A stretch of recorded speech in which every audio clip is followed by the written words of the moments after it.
All right, welcome back to the Crown of the Oathbreaker. Let's make it official, nephews and nieces. So, you managed to escape the Shadow Dome. That's a good thing. Is it good?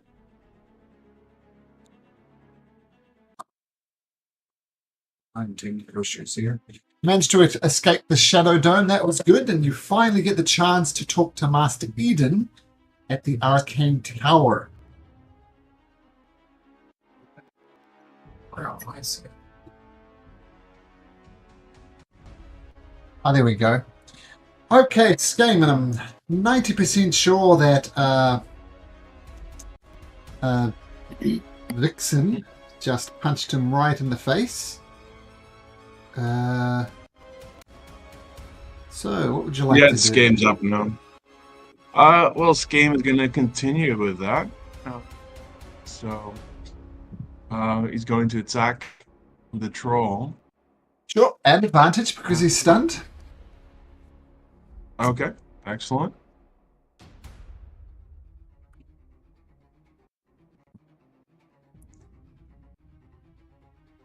First attack. First 15. Does that hit someone stunned? 15 does not hit. You miss a stationary target. Swing and a miss. All right. 20 will hit though, and it might be a natural 20, but 26 will hit though. Perfect. Yeah, I rolled the last one twice, but all right. So that is a 18, 20 damage. 20 damage is more than enough to finish off Kauza, the five-armed. So your primary quarry is dead, but still some alligators thrashing around here. Is that your turn, Scheme? You're going to move out? Let's see. This game is going to move out. He's going to use a. Let's see. Here.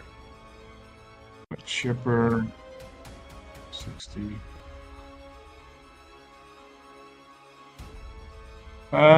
Let's see. Where are we going to go?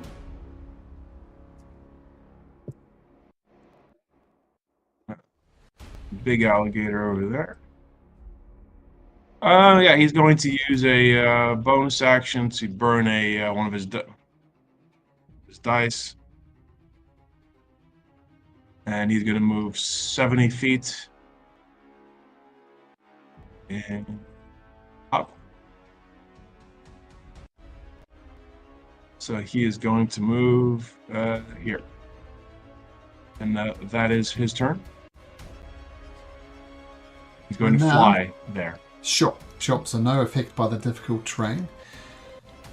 Renelle, since she's not here, is going to make a perception check to try and spot Willow. The DC is going to be 15. She has a +4. Reveals where Willow is. There she is! Oh, there he is! He's over there! Boom. So spots Willow. That's going to be her action. Willow, you are still under the water though. What do you do? Alright, so for his action, since he is very much bleeding out plenty of his sap and whatever kind of like Warforged fluids, he is going to go ahead and we're going to do a 3rd level Cure Wounds on himself. Right. 2024 with healing, that's going to be a bunch. 27. Kind of below average rolls, but 27 hit points is 27 hit points. Nice. Yeah, it's all right. And then, as a bonus action, he is going to go ahead and transform himself. So his body is going to start to kind of like transform inside the crocodile's mouth, and we're going to go ahead and move. He's going to become a blue dragon, so he'll be lightning type. Okay. Give you a blue tint. There we go. And are you still a medium-sized creature, or do you get bigger? Yes, medium size for right now. Sure. Okay. There we go. And that'll end his turn. And so, since he already used his bonus action, his Drake will have to take the dodge action for right now. Okay, cool. Okay, so the Drake's taking the dodge action without further instructions. And the giant crocodile...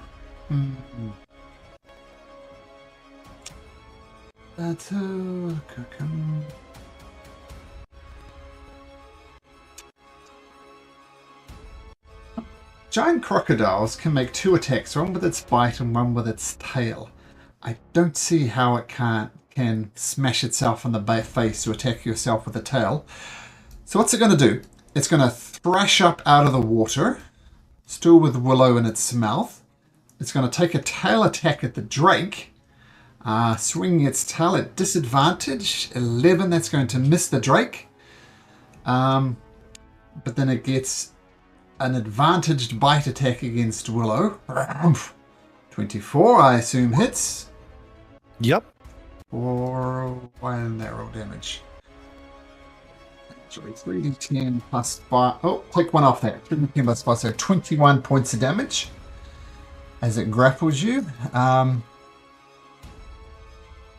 Takes you back into the water and dives underneath. Oop. All right. Joel, momentarily you saw where Willow was, but he's back under the water. What do you do? Is it an action to do a perception check to spot him? It is. Okay. So here's a question for Psychic Lance. It says, creature I can see within range. Alternatively, I can utter a creature's name. Would this creature's name be Crocodile? Well, it has no languages, so I don't think it would have evolved to distinguish between what its name is. I don't think it has a name. All right, then I'll try to spot him. Perception check. DC is 15. I'll use a luck. Let's go. There we go. Nice. So you spot where the giant crocodile and Willow is, and you point it out for everyone else to see. Over there! Down yonder. Then I'll toss Vixen a healing word. Thank you. Okay, healing word, nice. Cool. For 2024 healing. Yeah. Okay. And if that's your turn, Joe. Malier. This crocodile is still stunned, if that changes what heal's gonna do. It does indeed change what he's going to do. Going to come out with the longsword that he scavenged from his dead comrades. He's going to make 1 attack with his longsword at advantage. Rolling a 12. Terrible. Second attack with his longsword. Rolling a 15. That one will hit. So Malier cuts into it. Damn dirty crocodile. Someone got eyes on Willow. Hey, right there. I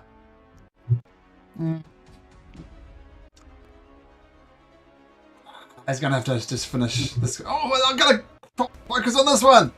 He rolls a natural 1 and a natural 2 at advantage. Malier, how could you? Okay. Halzar's not going to get a turn. The giant crocodile. Stunned until the end of... Start of my turn. Start of your turn. I think it's the end of your turn, isn't it? Don't you get a freebie, as it were? It's changed now to start for 2024. Okay. Yeah, I think I did a little. All right, Chipper. Yes. So Chipper is going to continue helping the others. So he is going to use his movement to do flyby, and he's going to help give advantage on the next attack for whoever attacks this croc next. All right, go Chipper. Chipper is a woodpecker, right? Yes. Okay, cool. Okay, Chipper, fly by, get out in the crocodile's face. Advantage. I have advantage anyway, thanks to the stunned, but we'll get there. Pinky, all by yourself all of a sudden. All right. Since Pinky overheard people yelling and pointing where Willow is, he'll try to get close to Willow as he can. So he will move 35 feet here. As soon as you get off the dock, it's difficult terrain. Right. Yeah. So what I'm going to do is now use a cloud's jaunt and teleport 30 feet as a bonus action. Nice. Here. And since I'm still too far, but I haven't used action, I'll dash, I guess. Sure. Which will be 15 feet. Yep, get right up in the croc's face if you like. Yep, so being right here. And what are you attacking with, Pinky? I'm sorry? What will you be attacking with? Like what type of weapon? The maul? I don't know. Like if they're underwater, I don't know if I can do them all. So we'll see. Maybe it will be unarmed or something. Because I have big. Maulers will be at disadvantage. Unarmed will be at disadvantage as well. I think things like tridents, daggers, those type of stuff. Spear. Well, let's Spears? see. Do I have spear? Spear works. Yeah, I'll. Okay. Oh, But right now, too, if you have a javelin. yeah. But right now I have no really action anyway. Oh, okay. Well, He just finishes. yeah, okay. So dashing over, getting someone help Vixen. Okay. Vixen. Stun fades from the crocodile. Oh, there we go. That flyby was perfectly timed. Yep. No longer But stunned. this croc's still on land, so let's go ahead and give it a thunder punch here. I'm not rolling thrice anymore. Okay. Advantage. 15. 15 hits. Okay, let's go ahead and burn a monk point. Con save from it. DC 14 for stunned. Con save. DC 14. Oh, it was a 13. So close. All right, so it is stunned again. Really just wants to And, get back into the water, but that's not happening. Second punch. At advantage. 19 hits. 9 points of damage. Another- Nice. And bonus punch. Not flurry, just a basic punch. And another 10. Cool. Mates are kind of death by 1,000 punches, right? Like 9's not much, 10's not much, but when you add them up, what did you do? 11 plus 9, 20 11, points of damage. 20, 30 total. 30 total. Okay, fantastic. Okay, Skame. I assume you're on the ground now. You're not flying anymore. Right next to the crocodile. Is that correct? Yeah, I end my turn on the ground. It's just it's a jump. It's more leap. Oh, sure. A controlled flying leap. All right. Well, you will nod to Vixen to thank you for the stun once again, and he will start his attack round. Let's see. Okay, I think that's a hit. I'm gonna add a airstrike on top of that. Let's see. So that'll be 17 damage plus a D10 plus 3. So that's another 5. That's 22 damage. It's on its last legs, but at legs it still has. All right. Okay. All right. One more then.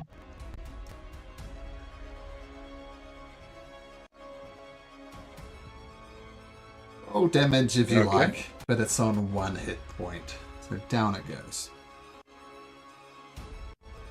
Just for completion's sake. Okay, so we've done that. Now let's see how far away are we from our waterlogged friend. All right. Logged. 70 feet. I can get right up there. Okay. He is going to spend another point and his bonus action to move 70 feet, fly. He just little whirlwind picks him up and he lands exactly 70 feet. It's just perfect. Right next to Pinky here, and he splashes into the water, and that's where he ends his turn. You almost fly like in the same way that the Hulk flies, right? He doesn't technically fly. He jumps just really far. Yeah, essentially, yeah. Very cool. Ronal's still not here, but... I'm here. Oh, you are here. Okay, Ronal. Yeah. I will just go ahead and, it's gonna 5, 10, 15, 20, 30, just so I can have a clear line of sight. And then I am going to, ready a casting of Sorcerer's Burst, and the trigger is going to be when I see the crocodile. Sure. Yeah, that's right, because technically it's still underwater. Just seeing up. Yeah, basically the trigger is when I see it. Sure. Okay. Sorry, just one thing I need to set up behind the scenes here. Just give me a moment. Oops.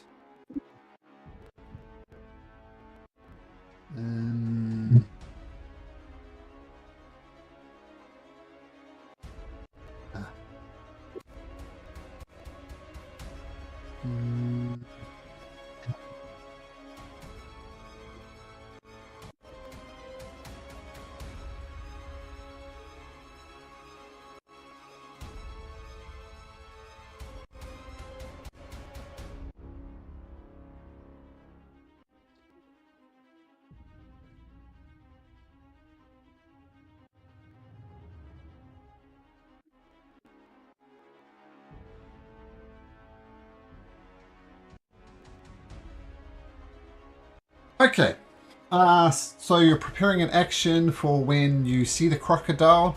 You'll come up and set off a chromatic orb or something. Okay, fantastic. Willow, Dragon Willow, still grappled, well, restrained technically by this creature in your blue dragon form. What do you do? So in my head, I'm picturing this crocodile is basically probably clamped around his midsection of this dragon form. So I'm picturing that he probably has a little bit of a gap in his mouth. What I want to do is kind of like in the mind is I want him to turn his neck and head a little bit and aim his mouth right at the opening of the crocodile's mouth, and I want to use a breath weapon right into the crocodile. Sure, absolutely. Very cool. And that's a dex save, is it? Dex save, yes. And this is gonna be for lightning damage. 11. I think that probably fails.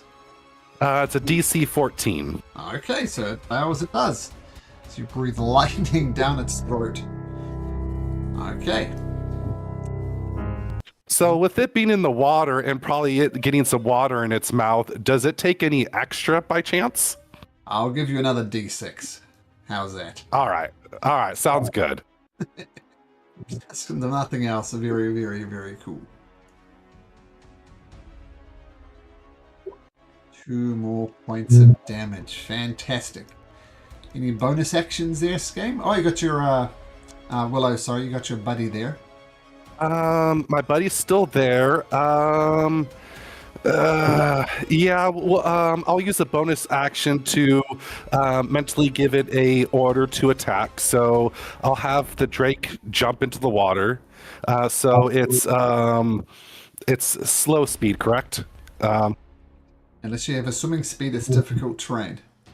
Difficult terrain? Okay. Well, he only needs to go 15 feet, so that's his full movement.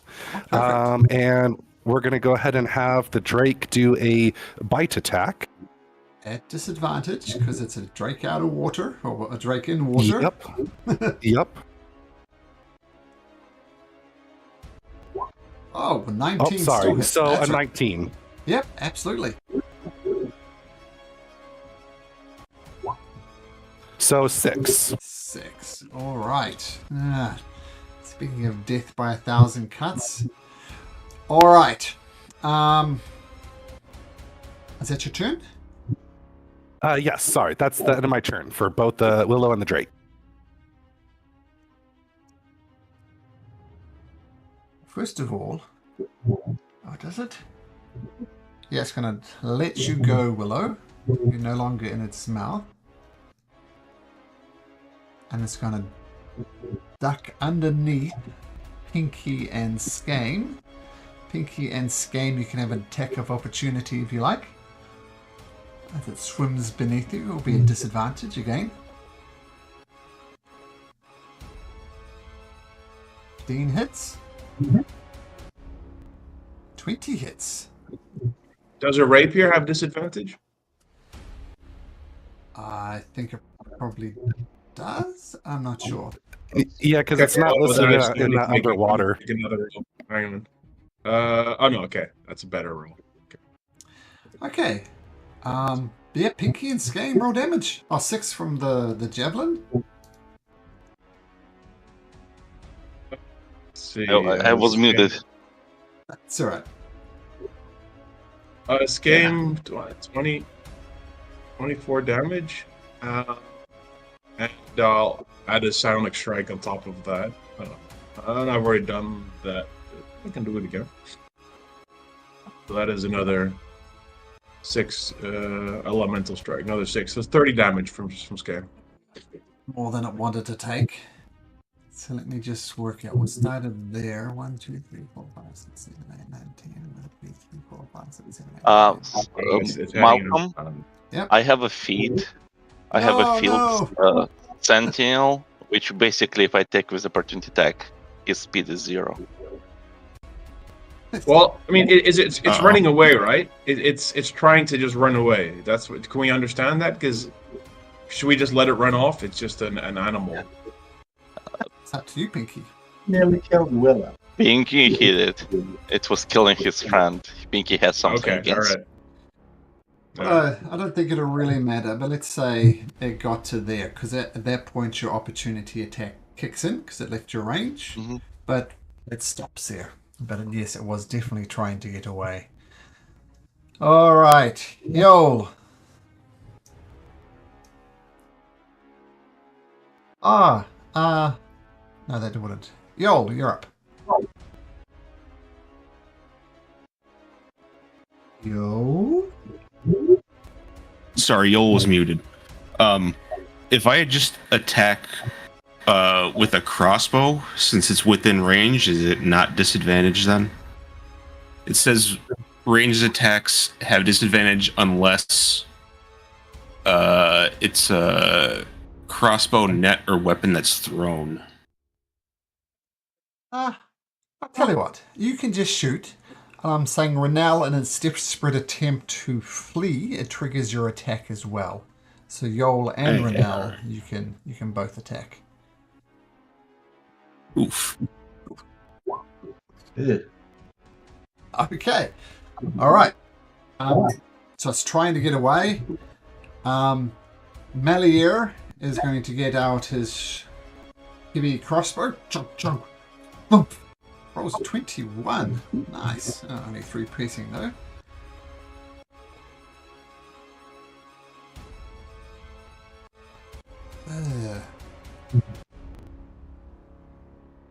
Okay, that giant crocodile is not going to get... Oh, wait a minute. There's actually another crocodile there, but you don't know where it is.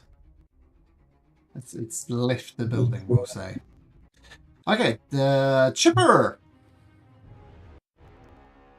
Chipper will go ahead and just fly on out, obviously knowing where Willow is at, so he'll stop about there, but he's still up in the air. Sure, out of crocodile range. Pinky, you swing and stop this creature in its tracks. All right, Pinky just going like, "Arr!" and just keep punching with or piercing with a javelin, right? Okay, straight rolls. 25 hits. All right. And second attack, Hits 19 as well. hit, 19, here, another hit. 11. It's barely hanging on, but just surviving. It's got hope. It's your turn, Pinky. Oh, that's it. Yes. Yeah, fantastic. He is still surviving. Vixen, kind of an up close, punching people in the face type of guy. What do you got? Well, I am flying right now, so I have my wings active. So got 45 base, I can get to there. I will bonus action dash right above the croc because I have a 15-foot range with my punches. So let's go ahead and get a little thump. At disadvantage.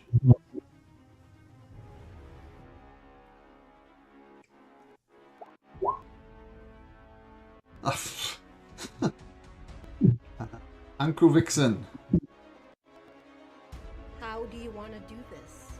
Nice. You see him as he punches, and then just a little gust of winds happens as thunder erupts from it and goes all straight down its spine. Just. Oh, barbecue gator, anyone?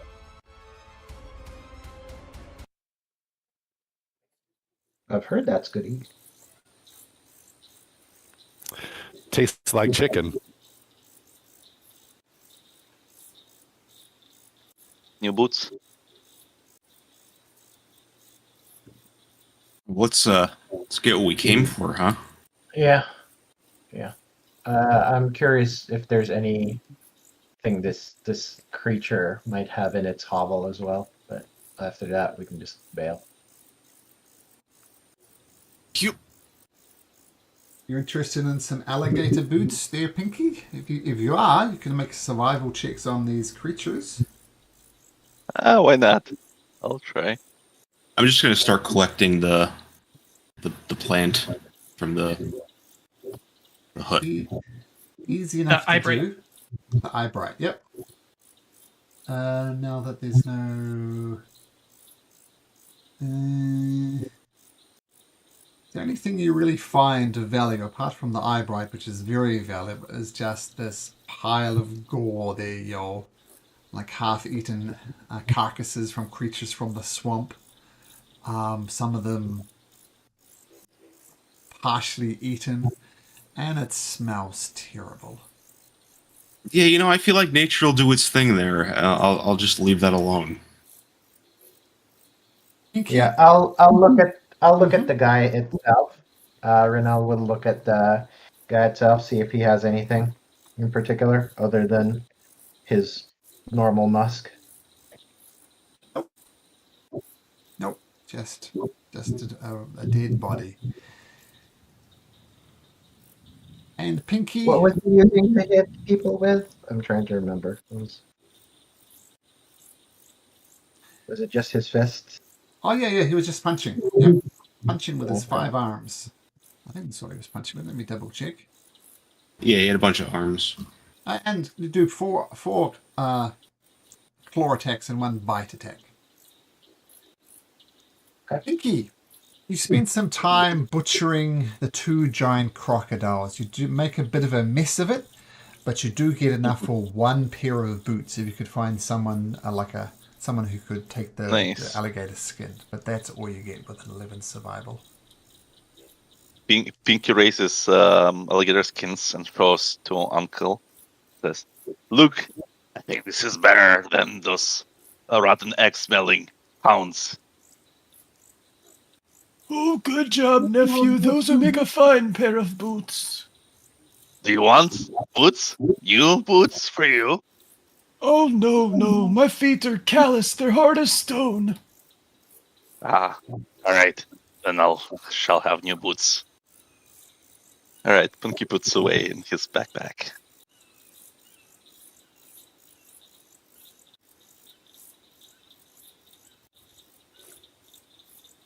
So I think we got everything we needed. Yeah, let's sounds like get we out of can. here. So we can beat it.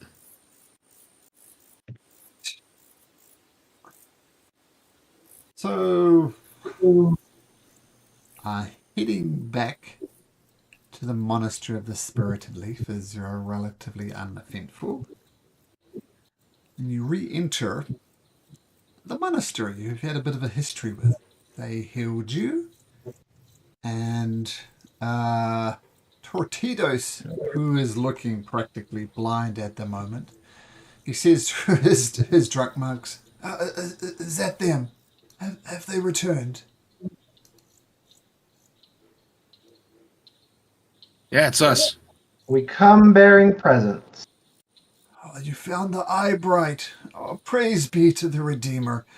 That is fantastic. Just give it We to did. We also killed that thing. Oh, Yep. the news keeps on getting better. I mean, that thing was terrorizing the swamp. I'm sure you saw the animals and humanoids as well, put on spikes outside. Well, despite the weather, and despite everything that's going on, you've brought a little tiny bit of hope to these cursed lands, and I thank you. Happy Yeah. out. Of course. Well, you got the stuff, so. Yeah, I what wish time we could is it? stay, but Yeah, I wish we could stay and help you, but we've got some other stuff we need to finish. Stay for the night at least. Rest up. I mean, if it's Um, late, It is late. Is it late? It is late. Okay, yeah, let's do it. probably a good idea. So you give the eye bright to one of the monks, and he turns it into a poultice with a mortar and pestle, and adds some other bits and pieces, and he applies it to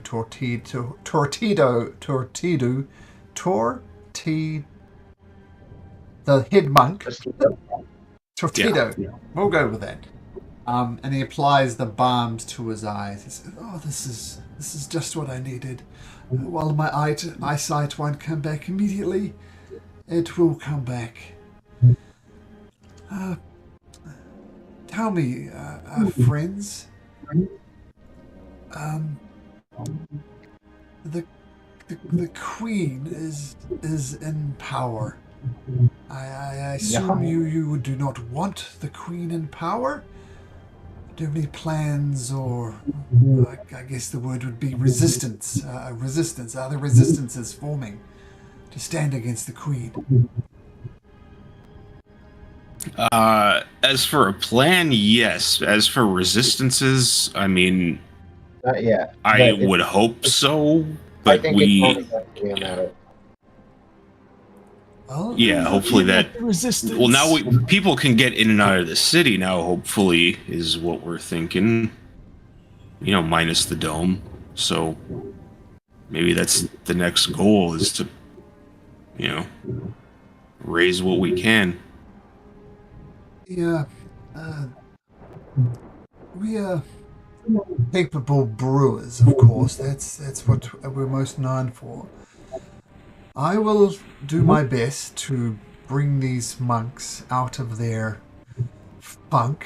I mean, kind of with all the raiding that happened at the monastery, all the weather, all the news we heard from Odin Bear, and all the terrible things that happening. I'm ashamed to say our best method of coping with it was to get drunk, which is at best the short-term solution. But I will get them into shape. We are not expert combatants, but we know how to throw fists. So if you ever need to call upon the Monastery of the Spirited Leaf, please let us know. Organize a resistance. If you organized a rebellion, then count us as your closest allies. Sounds like a That would be a plan. great help. Thank you. No. No disrespect, Master Tortito, but may I have a word with a few of your monks? Of course, of course. I'll just grab these two closest to me, Sure. and Vixit's gonna give him a nice little warm up his hands. He's just gonna smack, smack, smack, smack, smack. Now listen here, you bastards! You are to help protect my niece right now. You sober up and remember your teachings! Make an intimidation check, Uncle Vixen.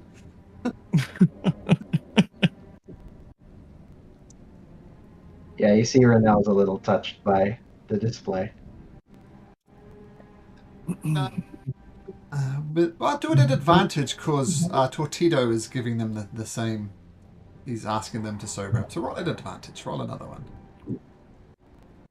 Nope. Ow. Firstly, ow. We will sober up. Damn right you will! Yep. First thing in the morning. Well, good thing we're resting here for the evening so I can make sure of that, you lying bastards! Yeah, he thinks they're lying. Yep. Look, Vixen. It might take a few days, and I find sometimes the teaching of the Redeemer is better than the fists of the Redeemer. But I appreciate the show. We will get them in order. Oh, you're welcome, Master Tortito. All right. So, feel free to take a long rest as you rest. Before the long rest, I'm going to go ahead and use 2 spell slots to create some good berries, and I'll give the good berries out to the monks, just so they have something to eat after they wake up, because it'll still be good for 16 hours. Okay, very good. Yeah, I mean... So we get a long rest. You get a long rest in, yep.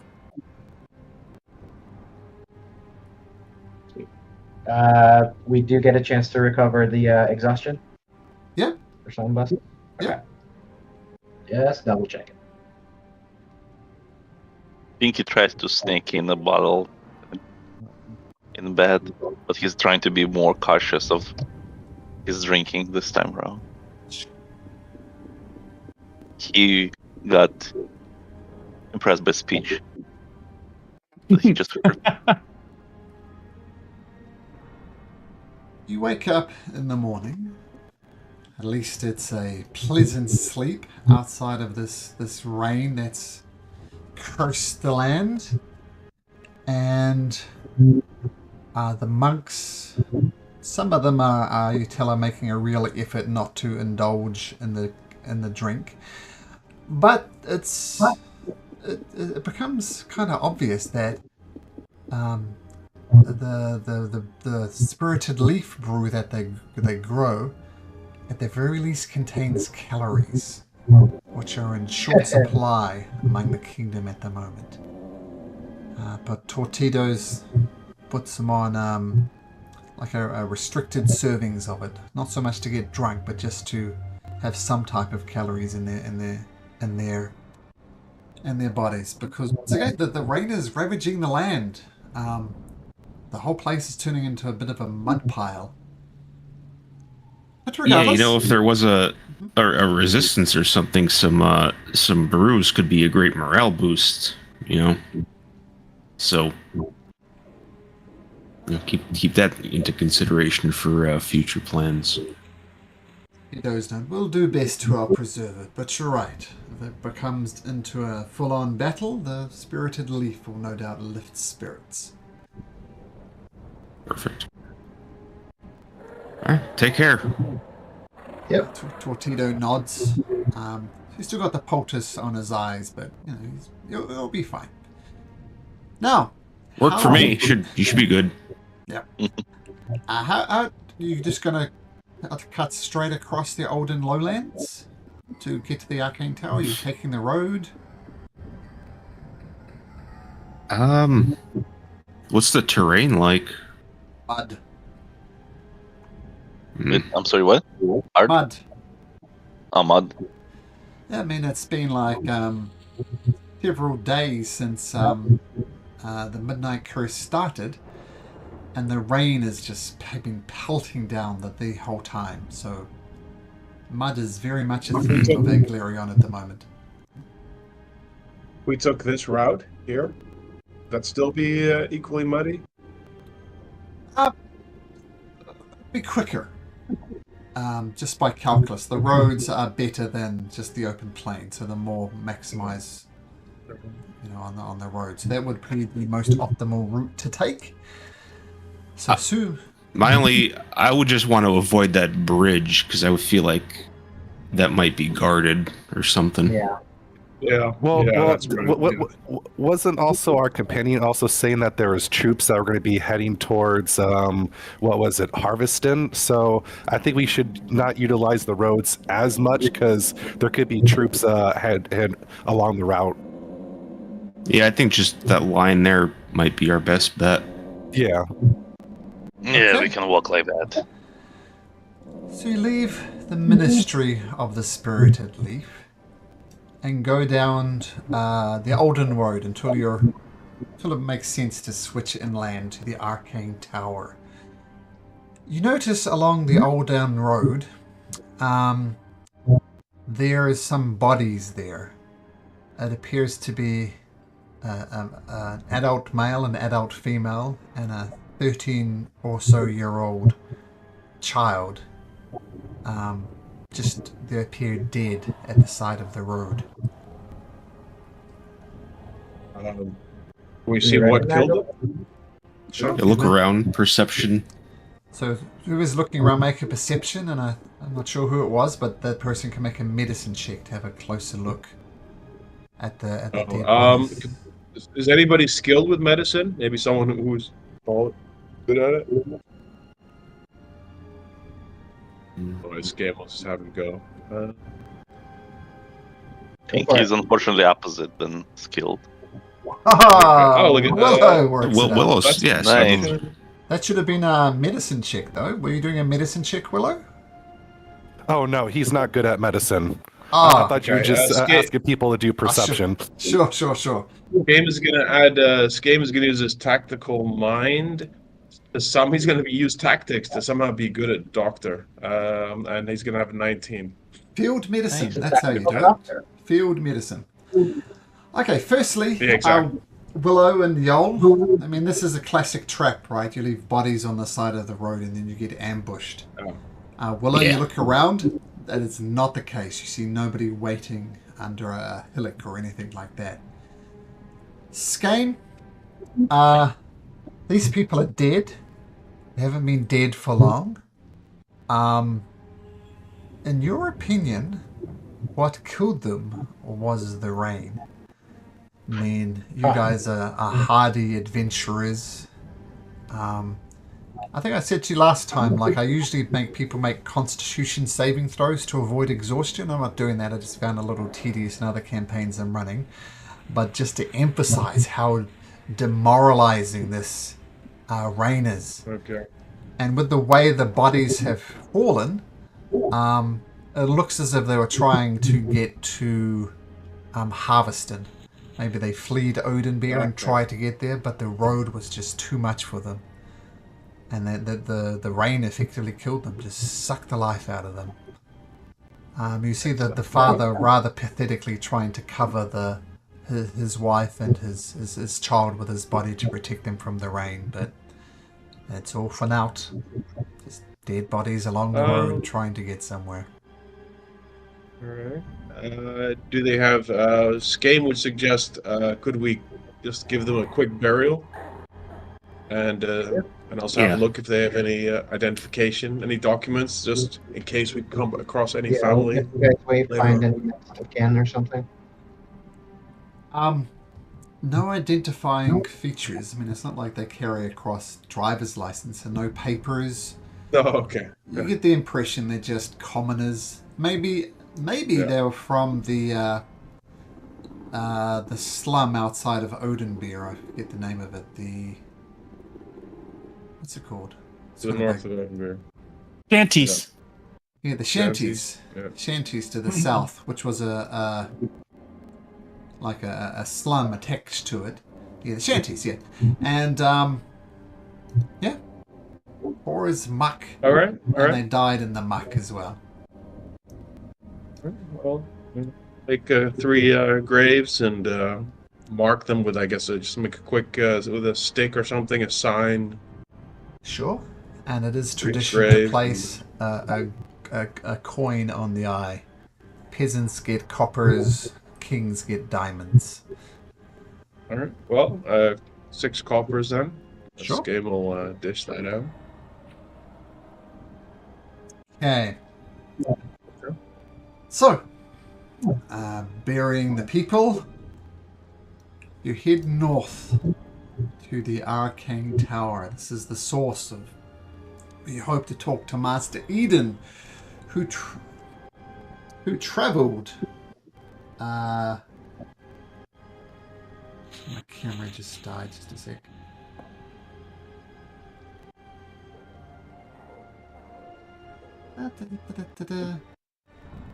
Come back.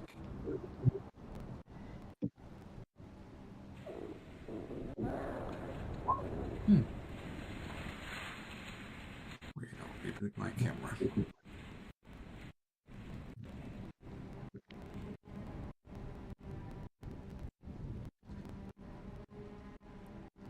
Okay.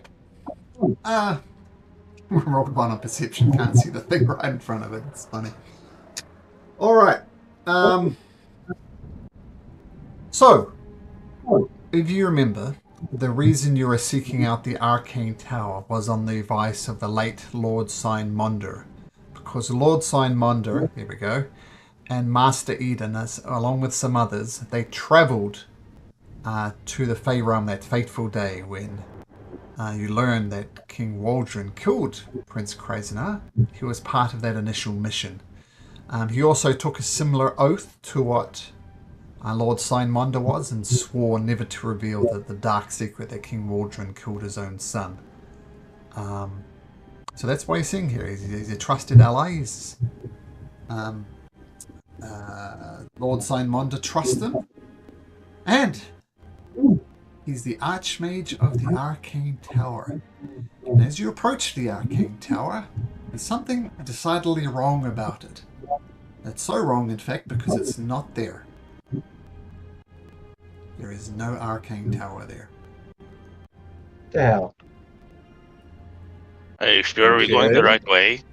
Has it been destroyed? Is there like Is there has like it a been depression or like where the foundation could be? There's not a second Arcane Tower map on the map that we missed, is there? We didn't like pick the this is wrong wrong one. Arcane This is Tower. This is the Arcane Tower you're looking for. Doesn't appear to be destroyed. Just appears to be not there, though its foundations are still there. Yeah. Oh shit! Was it repossessed by any chance? What's this guy's name? Oh, they should never have gone into debt. This is what happens. No. Which guy's name? The Archmage? Master Eden. I think that's how you spell it. Yeah. All right. Well, shall we go just investigate, see if there's any signs about? Maybe they left a note behind, forwarding address or something. Yeah, can we do possibly like a investigation and maybe also Arcana? Maybe it was magically moved. Yeah, exactly. I'm fairly certain it was magically moved. I'll give It's Skame a easy to Bardic cast. for his check for that. Sure. Really.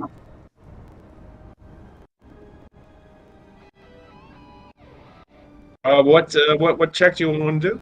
Okay. So there's lots of people questioning. Were you looking for whether it was magically moved, or what are you looking for exactly? Skame will do he'll do an arcane check. Sure. To do an Arcana with the Bardic Inspiration. Okay. And the inspiration is a D8, I think. So Yeah. 24. That should hopefully do it. I don't know. There's not much to go on. It's just not there. Okay. All right. Okay. First start yelling, "Eat it!" Instead of investigating, he turns around. Turns out the tower isn't here, guys. It's God, just- really? Yeah, Bad. yeah. But is it just a clean break? Is it? I mean, is it designed? Can I at least see if it was designed? If there's some sort of intent, some sort of strange. It doesn't appear to be ripped from its foundations. Like there's no... well, there's a little bit of damage to foundation, but we'll get there in a second. Because a man comes out of a nearby farmstead and says, "You're looking for Master Eden, are you?" Yep. Yeah. "Why, pray tell, are you looking for the Archmage of this land?" Lord Simon. Who's? May we ask who's asking? "My name is Rowan Caltharian. I was a mage, an apprentice mage at the Arcane Tower before it wasn't there. But you say Lord Simonder sent you?" Mhm.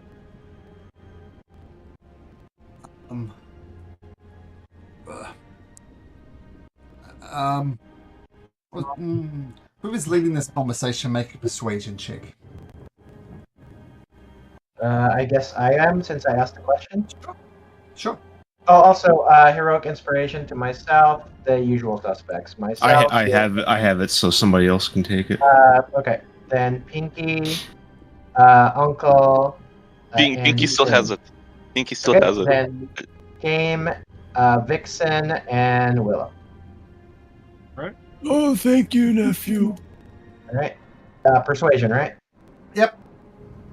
All right. Oh God. I will immediately use my heroic inspiration that I get because I'm a human. And there you go. There we go. Much better. Look at that. But perhaps it's best that you come inside out of the rain. I'll explain everything that I know. Please come in. Insight check. Sure.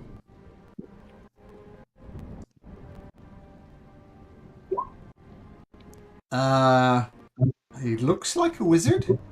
Looked at his art. He's got a cute little Displacer Beast familiar on his shoulder, and he's wearing the robes of the Arcane Tower. So, bottom line, yo, you trust him. Please. It's our come only inside. lead. Let's go. Out of the rain. And you go into a farmhouse. There's a couple of farmers. They're a husband and wife, and they say, "Oh, welcome to our home. Please, we don't have much, but we have this hot tea. Maybe it will warm you up a little bit." And he hands each of you a cup of hot tea. Yeah, I will gratefully get some tea. Oh, Okay. thank you for your kindness. We don't know a lot. We don't know a lot about queens and kings, but we haven't lost the gift of hospitality. And Thank you. you were saying you're friends of Simonder? Yes. And at this point, Rowan continues. Well, I must admit, I'm a bit confused. I mean, I believe you, but surely Lord Simonder would have joined you on this journey. Unfortunately, he is no longer with us. Queen's men got to him. Oh, no, but this is sad tidings. Master Eden, they were close. Haven't spoken in some years. All right. So it's a bit embarrassing. I was in my first year under my studies at the Arcane Tower. And as a first year student, I didn't really learn much magic at all. It was more a matter of cleaning out chamber pots and those type of tasks. Of course, anybody who knows anything about magic uses would know that a simple spell could clean up chamber pots. But this is just the way it is of studies. We all have to start somewhere. Well, yeah, I was happy to do it. I mean, it's a 12-year program, but as I said, I was the lowest on the proverbial totem pole. And they sent me to visit Ozar the Exquisite at the Weary Ogre to get some spices that we needed for some experiments. And of course, I was the chosen one because I was the lowest one. So we got the spices from Ozar and returned to the Arcane Tower. But that's when the rain started. The rain started pelting down, lightning filled the sky. As you look outside of this little farmhouse, the lightning is continuing to crackle across the land. And on my way back, the Arcane Tower disappeared. Now, from what I understand it, I being the lowest of the lowly magic users, in times of great peril, the master of the tower does have the authority to take it somewhere else. Now, I know what you're going to ask me. Where is this somewhere else? I don't know. I just do know it is somewhere else.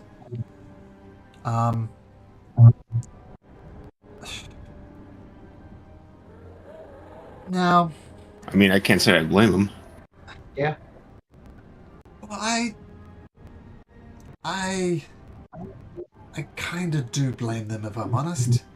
I mean, this is the most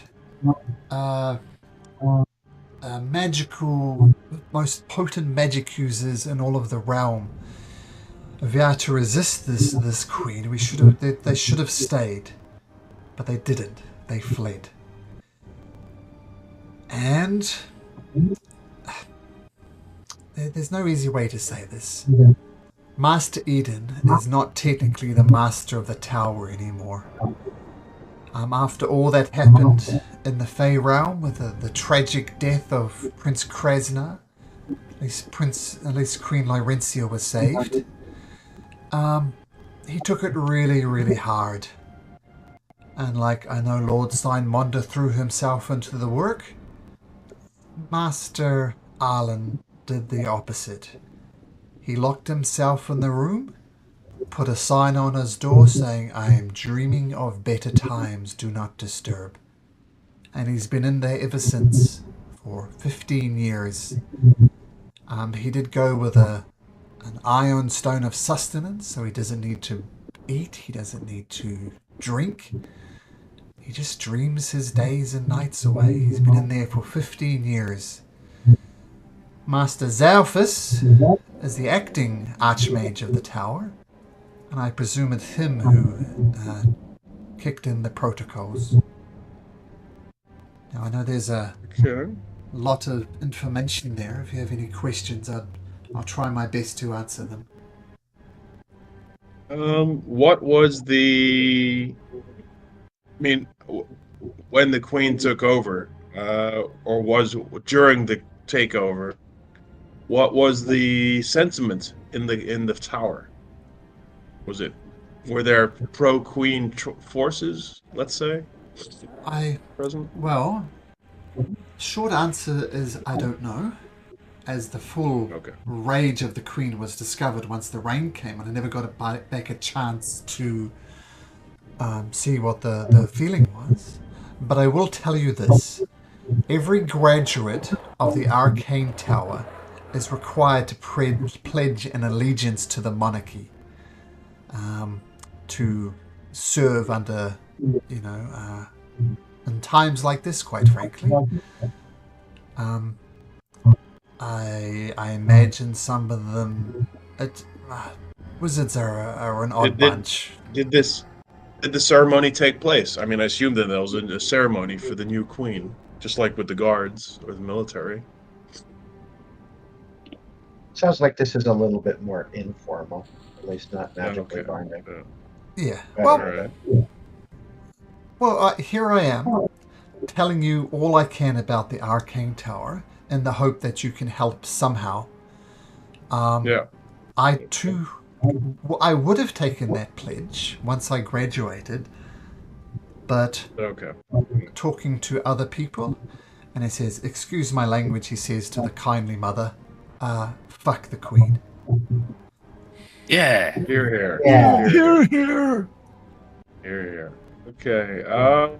All right. Are there any like side buildings or libraries or other buildings not of the tower that might give some clue about or help us in some way? Well, yes, there's the vaults beneath the tower. I'm afraid to tell you this, but you are not the first here. There was a group of four adventurers. They called themselves the Heroes of Virtue. But I think the name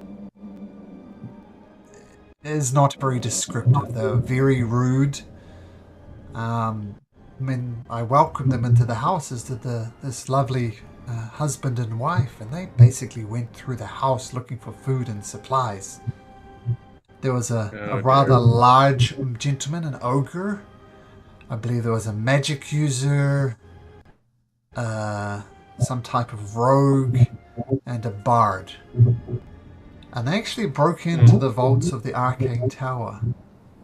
And if you look over there, there's like a trapdoor leading down into the vaults of the Arcane Tower, but it's obviously been forced open. Yes, that ogre brute, he forced open that hatch. How long ago was this? Oh, a couple of days maybe? And they've left already. Yes, they've left. They're not down there. Okay. Did you see where they headed? North. Oh, north. My directions. North. The Cloud Peak? Or this sort of direction. or to the Weary Ogre? Oh, okay, yeah. That direction. Where? North. Did they have a? Did they have any specific feelings about the Queen? Did you manage to catch that? They were so aggressive and so rude. I couldn't. No. Okay. It's fair. And okay, so you have the vaults or the basement, I guess, of the tower. I'm now instantly curious, like where this new tower appears. That it doesn't just topple over immediately without the foundation, but that's magic, I guess. Any other buildings? No. Should probably check out the basement. Yeah. Found See something what. down there. Yeah, Yeah. just in case. Just in case they missed something. Is there anything we should know about the basement? Any defenses or stuff like that? Because it's Wizard's basement, tower basement. No, there was some lot of storage facilities down there. I mean, it's like all basements across the multiverse. A bit of a mess. This is how I would describe it. I only went down there once, but a bit of a mess is how I would describe it. Right. Okay. Well, I would very much like to see what kind of literature and books and what scrolls they have lying around there, that's for sure. Heard much about it. But I would first have some tea. Thank you very much. It is You've been very functionally, helpful. Thank you. functionally delicious. I mean, it's good. It's good tea, we'll say. Yeah, well, excellent tea. This is just the pick-me-up we need. Thank you very much. Yeah. Thank you for all your. Thank you for. Yeah, much sharing your- appreciated. Yeah. Of I'm course. glad we finally saw some good folk out there. Of course. And please, if you find out anything down there, and please let us know. I've only been down there once, and it was with an archmage yelling in my ear, so I didn't spend much time down there. No, fair enough. If any of you find yourself in particular need, the monks at the Spirited Leaf are willing to help out people in need. So if there's any emergencies, I would maybe recommend heading there. Okay. the wife says, "Oh, do they have food there?" I believe believe so. maybe, yeah. Oh, because as I mean, we could. I'd probably spare some. They got a lot of drink there. well, perhaps, but we've got some supplies here left that those dastardly heroes of virtue didn't find. But we are farmers. We live off the land. And you look out their land, and it's just thick with mud. Not very good for growing things in. Well, we'll survive a little longer. It's fine. Willow, you got any more berries on you? He'll kind of like hold out up his hand, and yeah, he'll use one spell slot to create 10 good berries. I see. Yeah. Well, thank you for the berries. That's a good trick, but maybe this will make Each a good one's here to snack. last a person a day. It'll tide you over for maybe a day or two, but Each one is enough food to last a person a day. So They look but incredulously. they're only good. They're only good for a day, so maybe like today, and then you could have today's food for tomorrow. Oh, this is unbelievable. But the farmer pops one in and says, "Oh, I stand corrected. That is quite frankly the best berry I've ever had in my entire life. The most filling one as well, for that matter. Not bad. Not bad. Not bad at all." All right. Okay. Yeah, we'll follow up once we find anything. We'll have a look. Yeah. Let's go check it out. Okay. Oh, and by the way, since you're here, I mean, there's these buildings nearby. The Weary Ogre. I don't know if the group already has been there, or have you heard anything about that place or the bridge? Any news or information? We No, crossed the Ogre. bridge before. And that's where Ogar the Exquisite is from, the chef that was in the competition in Yep. Odinbeer. That was my family friend. Okay. All right. But any recent news? You're living next to it. We haven't visited the Weary Ogre. We would normally avoid it anyway because it's quite frankly the best restaurant across Aglarion and far beyond our price range. Captain Clinic controls the Azure Bridge, usually for just a couple of coppers. You can cross over the bridge safely.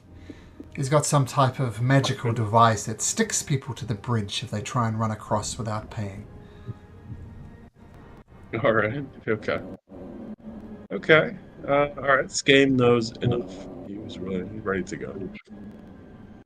Okay, so you leave the nice farming couple and Rowan, the lowest of the low in the Arcane Tower, and you get to the foundation of the Arcane Tower, and you do indeed see like a hatch that would lead into the lower levels. It is broken open though and forced open, so you can descend down into the Arcane Tower if you want to. Yep. see what's there. Yeah, down we go. Yep.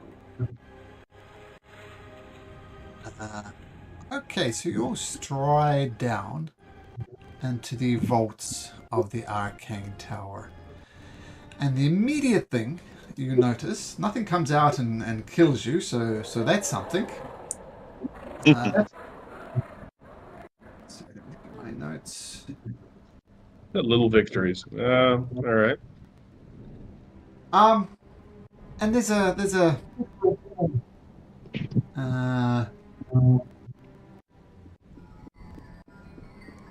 and there is a, well, first of all, actually get rid of that light. No, sorry, just let me get rid of this light source. It's not doing anything. Let's get rid of that. So you come down the stairs and you see there's a chest up to the northwest. There's something has dug its way down into the Arcane Tower over here. Plus there's some doors around here as well. But the thing that immediately notices you, there's some type of plinth here. And it's got circular indentations all around it. All of approximately the same size, about the size of your wrist. And written on the side of it is this. It's a what? I'm sorry. We see.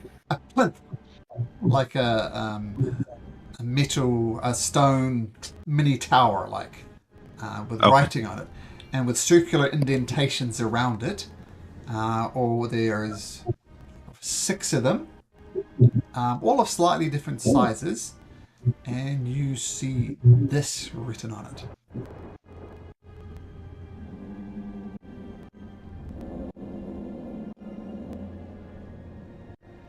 Create this pointer.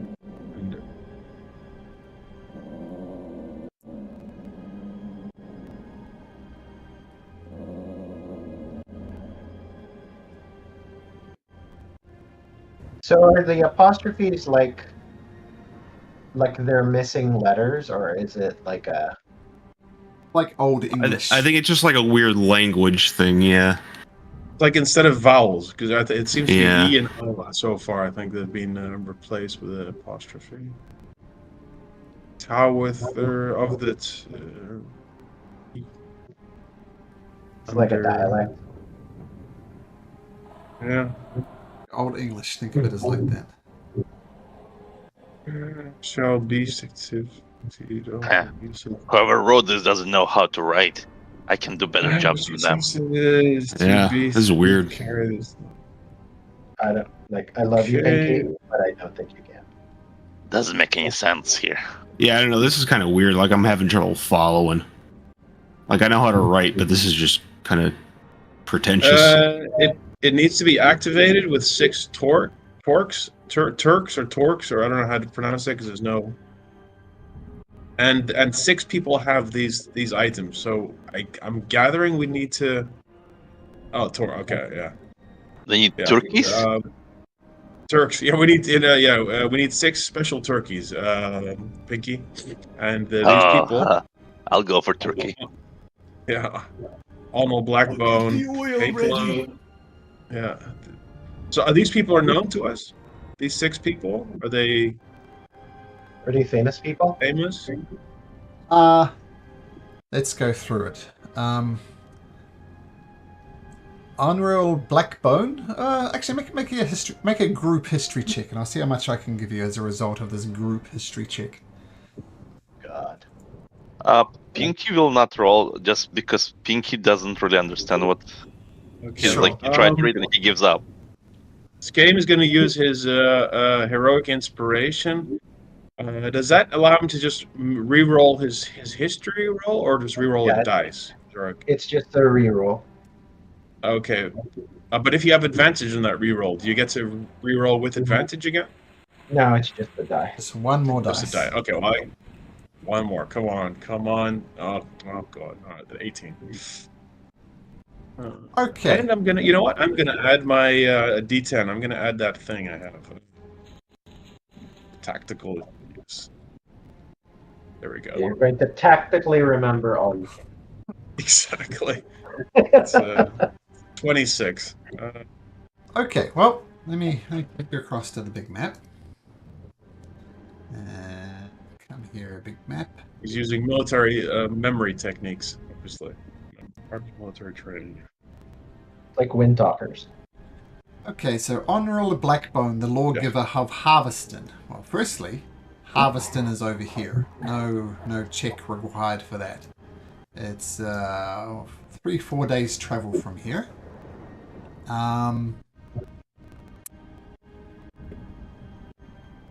Now, I might have made a mistake here. But when you killed the queen with the crown, she actually wore a torque around her wrist. Did I mention that to you guys, or did I forget? I'm afraid I might have forgotten. Yeah, I don't do not remember it. I do not remember. Yeah. So she was wearing a torque. I think a torque is like a thick bracelet. As you can see from the art at the top, those are what the torques look like. And those are the indentations on the side of this plinth. She was wearing mithril torque. Okay. Um, Oh, sweet. We go back Are you to take hinting that we have it in our Right. inventory? I'm hinting that you have it in your inventory. Reasonably, we would have grabbed Well- anything that looked Unless we to sold be it. of any kind of note from her. Well, which queen Okay. was it? Because I don't think we looted the Athena. last queen, did we? Did we? Only. I'm not or- sure. 'cause there are three. We of them. didn't. Killed 3. We killed Yeah. 3.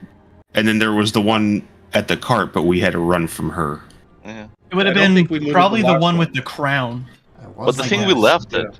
We were rushing. Didn't we not loot Yeah, it? I don't think we looted the last body.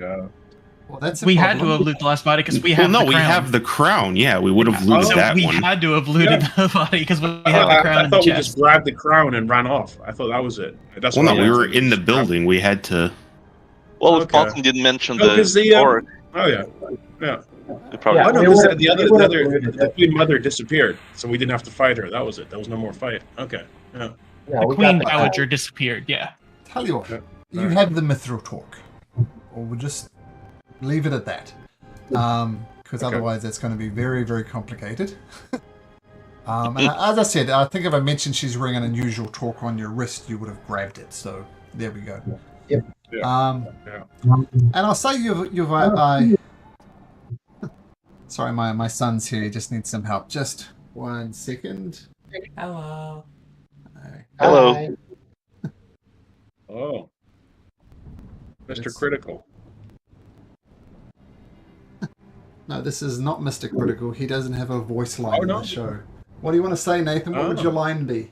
Bello. Bellow? I'm a minion. It's a minion. Let's try this, bud. Hey, by the way, guys, I just saw we have the Iron Stone of Sustenance, or we have one of them in our loot. Mhm. Is that something maybe we could think of like as a I Food? mean, people are dying of starvation. Use that maybe in Harveston or at the refugee camp or something to try Yeah. and alleviate that. Yeah. Well, it'll only prevent it'll only give sustenance for one person. They just Yeah. Yeah, but I mean, like one person per day. That each day they could maybe change it or something, or I don't know. Well, something the like problem that. is if we give it to somebody, then they become target. Probably people will be hunting. So I don't know. Yeah, no, that's true. Yeah, that's, Yeah, it's like it's a magic item. It's probably like yeah, super- yeah. someone no, can they'll be buy fighting it over for it. super Yeah, expensive. yeah. The mithril talk. We'll backtrack a little bit. It's a magical item, and this is what it does.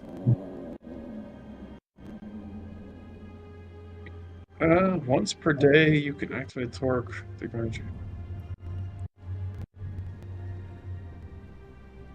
Oh, okay. So who has low AC in our group? Because I think that would be very useful. What is it? Let me look Uh, at it. Your armor class becomes 21 for 3 rounds. That's pretty neat. That's nice. That's Yeah. pretty nifty. It's Yeah, like, that is- hey guys, by the way, I found this in my backpack in my in the pocket in my laundry. Here. Yeah, like Is it I could definitely use it, but is it I'm Is it attunement? I'm Yes. normally not in Okay. melee, so I would rather if someone in the party who is like a frontliner regularly has less than 21 AC, they should have it. Well, all They our all have 20. runners have 20 plus. Yeah. Yeah. well, more this game for is you. 21. I mean, game is 20, I so won't he's say one no to short. it because everybody else has like 20, 22. Oh, what about Yeah, Willow? Willow, you seem to get bitten a lot, or Willow That's has not- 22 AC. Yeah. Oh God. And Okay. All It's, right. it's Okay. only in his dragon form where his AC drops. Okay. And, What and about Vixen? What's Vixen's Vixen? AC? Yeah. I'm 20 Everybody's base. is it's all 20, everybody's okay. is listed right there. Uh, Wow, see we're what pretty everybody has. tanky. So Yeah, it's yeah. literally between Pinky and right now. Or I mean, Hyolan right now. Well, No, Pinky has Hyolan 20. right now. Pinky has Hyolan 20 and with Chill 22. yeah, I would say Yeah. Huel or Renell because if anything happens to come up behind us, they'd be going Yeah. after you guys. Or like if Yeah. crocodiles come out of the water again and drag you down. Yeah. Yeah. I would concede it to Huel because if it's between me and him, I'd rather the person who can heal us up be safer. Yeah. I'll take it. All right. It is attunement though, so do you still have a slot attunement slots available. That's a thing we of don't course got at a certain point. Yeah. All right. That's So this pretty is nifty. the- And Wait a sec. So this is the myth. I mean, I'm Mithril. taking this with the expectation I'm going to have to give it up to bring the tower back, just for Yeah, future well, reference. if we have to Yeah. find 5 more torques. I think that'll take a while. What does it actually do? Because I was able to read. Okay, you need the 6 torques to activate it, but then what? I didn't.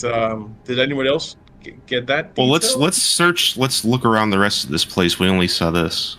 Yeah. We got distracted by the shiny that was in our bag this whole time. Yeah. Hey, Hjold, I've added that to your character sheet, so you have the torque of the tower in your character sheet, and I have tuned it for you as well. And that. Okay, thank you. And that's your second attunement Torque shot wall the along with a tower. doppelganger match. Okay, but we're doing Yeah. a history check. We also got distracted by that. Yeah. Oh, that's right. I'll say the history check reveals one thing, that these lawgivers are what is now known as Red Cloaks. And you did meet a Red Cloak in Nathal Wester, and you know they're generally upright individuals. Like Nathal Wester knew the law, he applied the law, he knew the law backwards.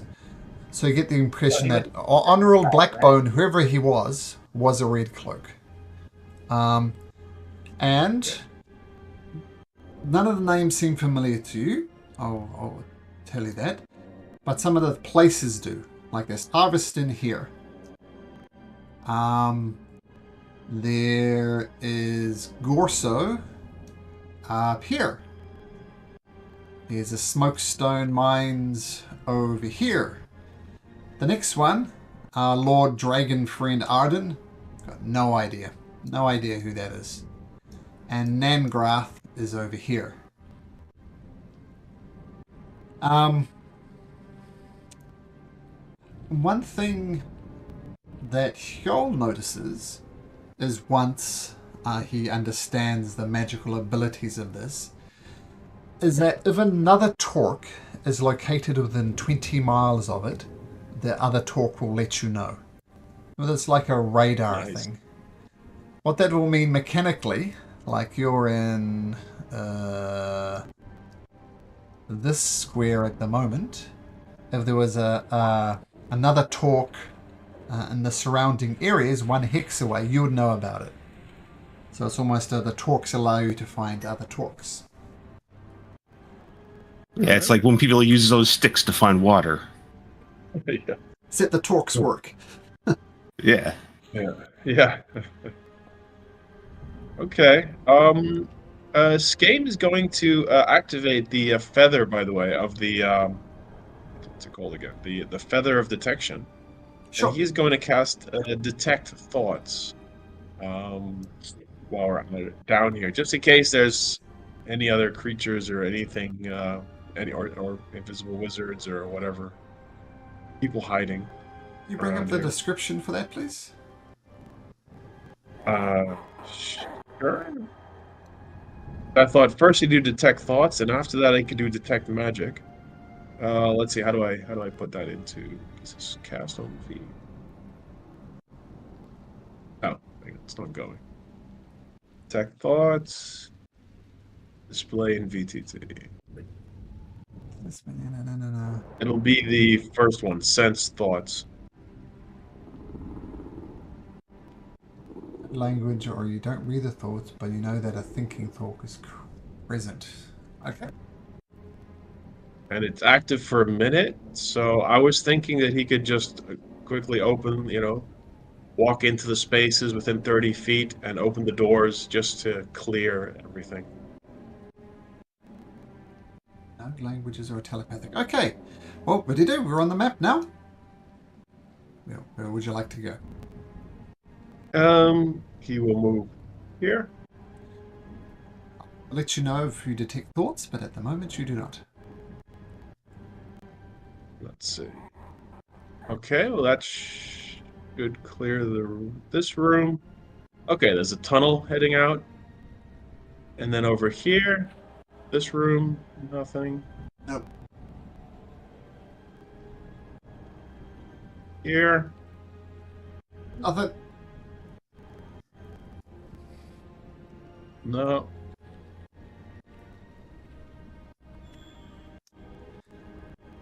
Here. Nothing. And that's the way you explore a dungeon. Right, so no creatures or thoughts have been Okay. detected. If you'd like to know more information about the rooms, this game does a quick sweep of the place. Let me know. All right. I'll- He will change to detect magic. Start looking around the room up top. Okay, so let's start with Hjoll up the top. Yeah. So, Hjoll.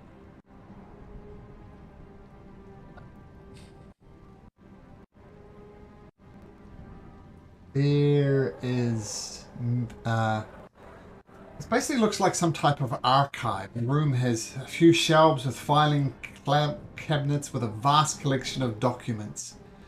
Many of the containers are open, and their contents spilled on the floor as if someone searched them for it in a hurry.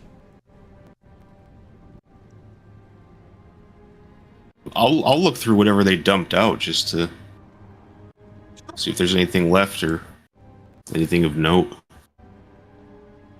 Okay, sure. Make me an investigation check. The library is some other place in the Arcane Tower. And next to the Dark Star parchment, and the library is some other place. And parchment.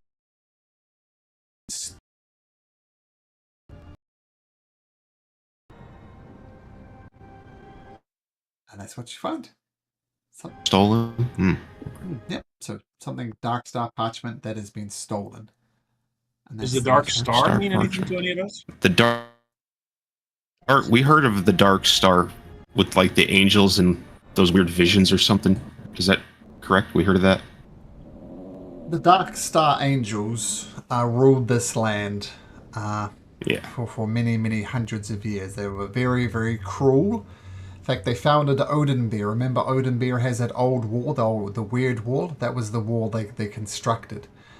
And they were cruel, cruel masters. And they pulled the moon over the sun, so the place would be in perpetual darkness. It was a horrid, horrid time. Until Sareth, a cleric, managed to shatter the moon into many pieces, thus starting the beginning, the end of the Dark Angels' rule. And the Dark Star, the Dark Angels, very, very dark place, even, very, very dark times in Odinbeer history. They were overthrown by Sareth, who then, she passed away, and then her successors turned it into a cruel, cruel theocracy, where only one religion, the religion of the Redeemer, was allowed to be worshipped. And then Master Arlen, the constructor, and King Razmil or something, they overthrow that, and that's the establishment of the current monarchy at the moment. So dark, dark times that was ended when the moon was shattered. So you assume from all that knowledge that there must be something important about that Dark Star parchment. But it's stolen, so even if you could get to the library, which you can't, you know that it's stolen. Yeah. Let's go to Willow with his friends in area number 4. Old junk, useless components are broken, maybe reusable.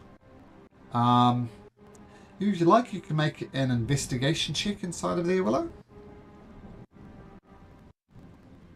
Yeah. Is there any magic sensed in there, in that room?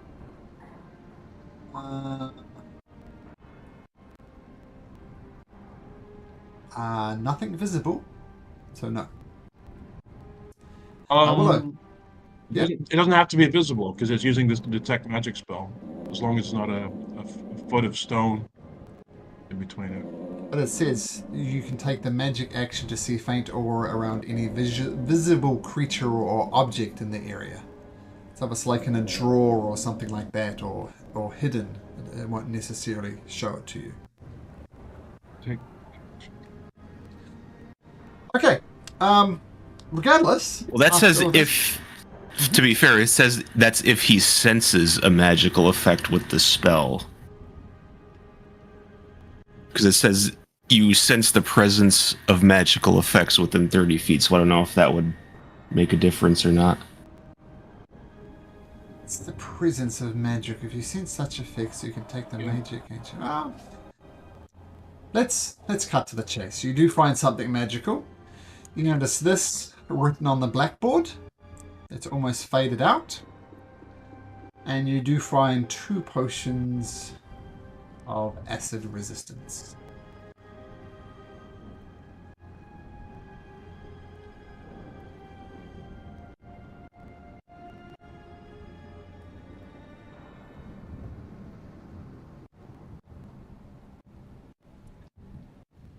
Okay. I guess Willow will go ahead and grab those and add them to the party loot. Sure. So we'll switch over to Pinky. You're interested in this chest, Pinky? Well, yeah, there's a. It's interesting. It's chained. Like they're trying to keep something inside. So Pinky looks at it. Game, is your magic sense tingling with that box there? I'm just going to move Skame with every person who's looking, so he'll be in the background. So if there's any magic, that'll be like on top of the investigation rolls or whatever they're doing. An Arcana check for me, Skame. Oh, okay. Oh yeah, Nice. off the charts. So the material is given off a very, very faint magical aura, the chest itself.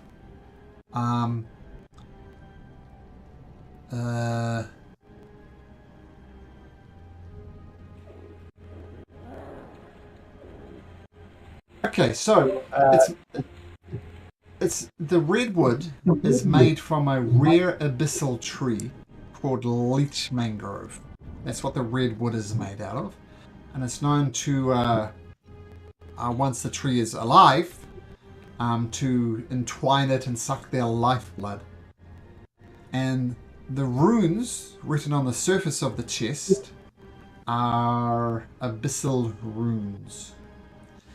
And the whole contraption gives off a faint conjuration magic. That's the magical school that your detect magic does. It's made from a very nasty abyssal wood, and there's abyssal runes on it, and it's giving out a magical aura of conjuration. But the padlocks sure and the we can- chains are non-magical. Okay. We should Maybe see what's open that inside. last. Or, yeah. Oh, you want to wait? Okay. But Yeah, I'm ready maybe to just break check those. in. Well, we might find like some information about what's in their box Yeah. before. Okay. All right, let's. Not yet. He pats him on the shoulder. Not yet, Pinky. Okay. In a second. We'll smash later. Point of order, nieces and nephews. If those blasted heroes of virtue ransacked this place and left the chest alone, maybe it should be left alone. That's true. I'm not entirely unopposed to. It is abyssal. I mean, so it's not going to be a. But Maybe that's they're what they doing- want us to think, though. Yeah. All of a But sudden, Pinky, Was there look any at this magic? giant. all of a Was there any sudden, magic in the room up here? all right, the everybody way, pause for yeah. a second. Everybody pause for a Okay. second, please. You hear some rumbling, as if the vault of the tower was like a mini earthquake or something, and you struggle for a moment to maintain your footing. And this creature, boom, bursts from the surface and almost flying out of the air, and boom, it's gonna try and land onto Hjol and Guys! Pinky at the same time. Or I sort this out. You might as well roll initiative for me, but I need Pinky and Hjol to both make me dexterity saving throws. Okay, dex save. All right. Give me what- nice advantage on this. If 13 doesn't make it, I can add a D4 to it. 13 have, does not make it. Something here right Pinky now. will Hold reroll on. using heroic inspiration. Hold on. I know you're somewhere. 15 for Pinky. Yeah, there we go. Let's do that, and then we'll. 14. So I just forgot to set up Mallory. Just a sec to set him up.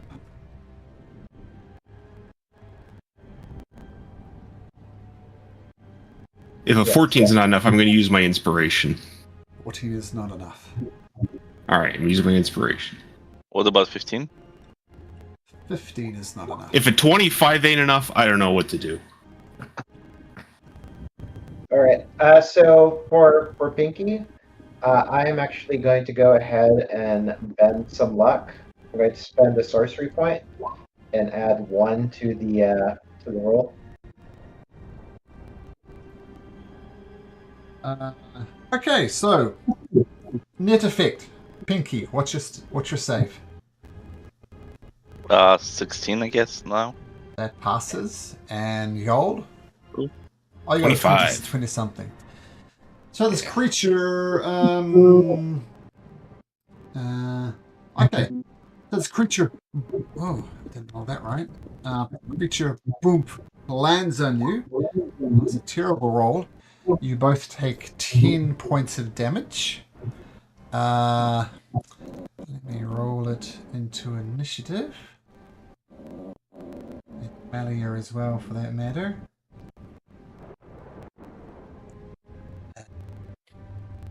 I'm going to say it kind of bounces off and you guys roll out the way, so it ends up there. Malia. Roll the creature. Fix my camera.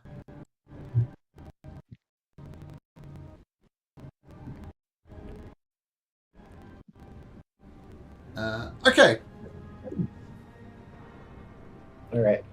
Before the fight starts, game, would you like a 22 instead of a 12? Yes, I would. All right. There you go. So I am now at 12 initiative, and you are now at 22. I've Thank you. adjusted that already, so you're good to go. All right. So, Vixen, you're the first to react as this thing comes over and lands on your nephews. What do you do?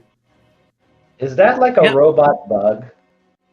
It's not robotic, it's organic. So it's not a robot. Oh, looks like a robot. Man. We'll burn a monk point and activate my elemental strikes. And here. Perfect, 15. And I'll go ahead and throw a punch. And since it's a bug, all bugs must be purged with fire. So it's going to be a fire punch. Sure. So 25. 25 hits. Alright, for 11 fire damage. Yep, cool. And another monk point to stun it. So a con save of 14, please. A natural 20, so that's not going to work. Natural 20! Okay, but it does still do something else. So if the save is successful, its speed is halved until the start of my next turn, and I'm going to burn the advantage for my second punch right now. So second punch at advantage. Sure. 25. hits. All right. 10 more fire damage, and bonus action punch for 19. 19 hits. And 13 fire damage. Okay. I'm also Natural gonna have 20. my Drake and kind of like charge up your last attack and go ahead and do 1d6 damage for lightning. Okay, 1d6 lightning. Another 6 damage. Nice. Okay, a beautiful series of attacks. Boom, boom, boom, boom, boom. Y'all, Pinky, you're feeling a bit better, but yo, this thing is going to take a legendary action to try and bite you. Oh no! Rolling a 23. So this- Yeah. Yeah. I mean, this would be the chance to activate your torque, but unfortunately 23 is greater than 21. But so it takes a bite out of you, doing 23 points of damage. I'm gonna take reaction and attack it using Sure, with your Sentinel. Sentinel, sure. Yep. So box must be smashed, and You just I see roll Pinky. 12. Bad bug. Bad. Stop it. Speaking of bad, that was a bad roll, Pinky, because that's going to miss. It was, yeah. Okay, so that was its legendary action effectively. Game. All the way over there. What do you do? Well, he's gonna go all the way from over there to all the way over here. 1, 2, 3, 4, 5, 6, 7. And he is going to attack the giant. Is it what kind of creature is this? Have we ever seen or heard of this? But it's bug-like. It's a huge bug, or large, mechanically large bug. Purge it with Is it- fire, nephew. Yeah, it bites hard. Just No. stab it. Must know more information is power. Okay, I'll stab it. Let's see. Right, he'll come in with the rapier. Attack. There we go. That's not going to do anything. No. Going to try again. Okay, second attack. This one. Dismal failure. Oh my god. Okay, he's too busy studying it, so he doesn't want to damage what he's studying. So he's going to action surge because he just needs to warm up. He's a bit of a diesel, you know. That's just how he is. Sure. So action surge. Okay, we're slowly moving our way up. 14. Misses. Okay, well the final hit is obviously gonna. That's what we're building up to. There we go. Move down. 22 hits. Finally, get the measure of the beast. Okay, he's going to do a lightning strike, an elemental strike on top of this, but at least we hit. We've done some damage. 22, okay, plus 22 plus a 9, and it's going to need to make a DC, what did it be? 3, 6, DC 14 strength save or be full prone, as it will be toppled by the elemental strike. It's a big boy. That rolls a 23. Yeah. Hard to topple. Right. Well, it was worth a try. That was his turn. At the end of Skame's turn, it's going to take another bite out of Hjol. Rolling an 18 Hjol. Maybe this is the time. Yeah, this is the time. I'll use the torque. Magical shield comes and doesn't go through that time. Beautiful. Okay, Chipper. All right. Chipper will let out a couple little tweets, and it will go in and fly up to investigate. And upon seeing the creature, it will go ahead and do a flyby. Sure. So I'll have it fly over to that side and just help give an advantage to the next person. I know this isn't a woodpecker sound, but I have these owl effects now. Listen. Yeah, good enough. Close. He could be a confused woodpecker. Oh, there we go. And I've been adding familiar sounds, and another player has an artificer has one of those robot dogs as a companion. This is a robot dog sound. Perfect. Okay, that's pretty cool. And just to finish off, I also have an imp one as well. Nice. Right. At the end of Chipper's turn, the creature is going to take another legendary action, take another bite out of Yo. Why did it do this already? It's a third did. one. Yeah, Pinky gets a go, and then it gets another bite of Yol. Okay. Pinky. It's fixated on Yol or Yol. All right, Pinky will hit it. Rabbit, it really likes, what's the rabbit meat called? Is it venison? No. No, that's deer. It's rabbit is rabbit. Oh, okay. So 17 chicken. damage on this one. Yeah, no, I rolled a And then strength saving throw. It does not topple with a 22 on its strength. Oh yeah, it doesn't. But I'll hit it again. Of course. I'll try to hit it again. 18 hits. Right. So with the Maul of Monder, you do another 15 points of damage to it. Alright. Lord Design Monder would be proud of his kinda prodigy. And Pinky will continue doing it. I'll use my action surge. Oh, sure. To continue. Yeah. So, let's see. 17 hits. Nice. I'll reroll 6. So 5 on top of that. So, So 18. 18, got Right. it. And one more hit. Let's see if it lands. Yep. Yep, that definitely hits. Nice. And needs to make And- another strength save. Yep. What's the DC on the strength? Where's Pinky? I think I updated. It has to be 15. Ah, exactly makes 15. And you But do it's that- on each hit, right? So it needs to do it 4 times. Okay. I think you already made the save on the first one. Yeah, so I'll do So 2 more. Two 2 more. more. Yeah. Succeeds on the second one. Succeeds on the third one with a 19 and Okay. a 22. Alright. That will be all. Got the damage. Okay, great. Gonna take a bite out of Yo. Jump. Can go. Shit. Ooh, ooh. Ooh. Ouch. 41 points of damage, Yo. Oh, 41? What do you Oh want? my god. Are you okay? No. Skame is going to activate his Jin's resistance to reduce the damage a bit. So that's Not very 41 much, at the but It's not going to 10, matter. 10 damage less. He reduces it by 31. 10.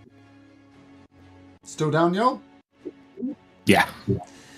Wow. It does 4d12 plus 4 damage, and I rolled an 11, a 12, a 10, and a 4. So it was a particularly good roll. Not such a good roll for Yol over there.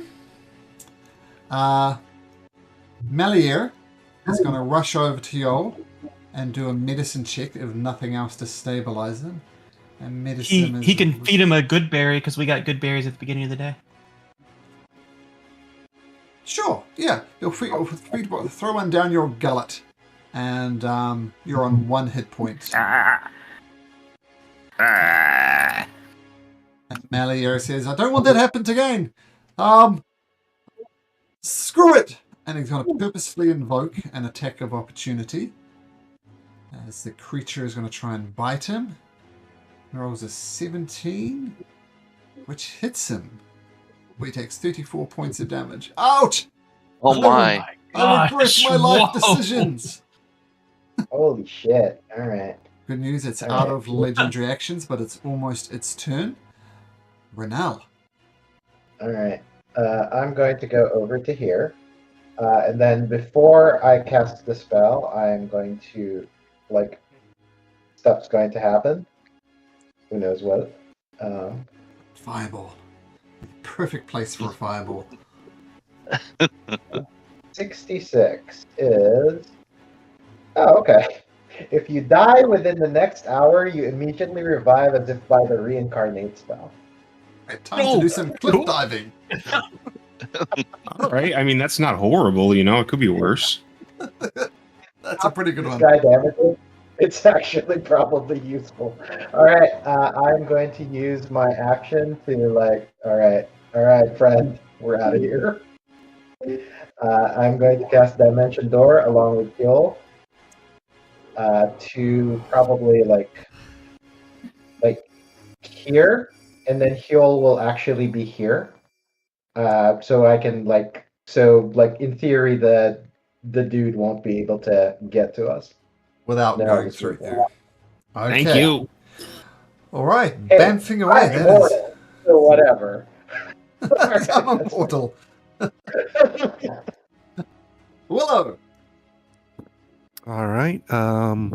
obviously Willow not being able to see too much, he'll go ahead and move up some. So we'll do 10 feet there.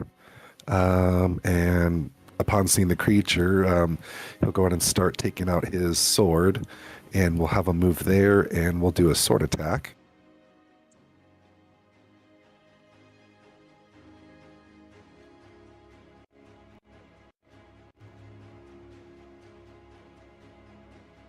Two hits. Ugh, such a low roll. Okay. And then he will call out his Drake and use the bonus action to allow his Drake to attack. Sure. Is there room for the Drake to go in between the wall and Pinky? Yeah, but I think especially because since the Drake is mechanically a small creature, right? I think it might be medium. Oh, it looks like I made. Regardless, you can go there. There we go. Okay. And then from there, it will go ahead and do its bite attack. I'm pretty sure it's small, but we want to double check that. But 26 hits.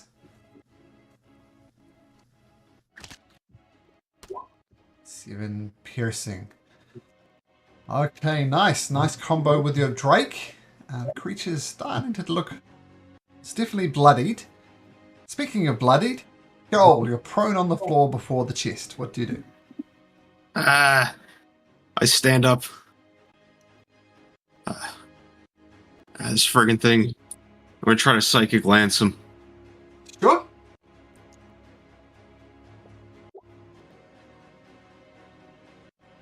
Intelligence save. Not very intelligent.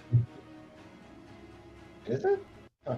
No, it's not very intelligent. It's got a -4 to its intelligence. But it's going to use a legendary resistance to choose to save instead.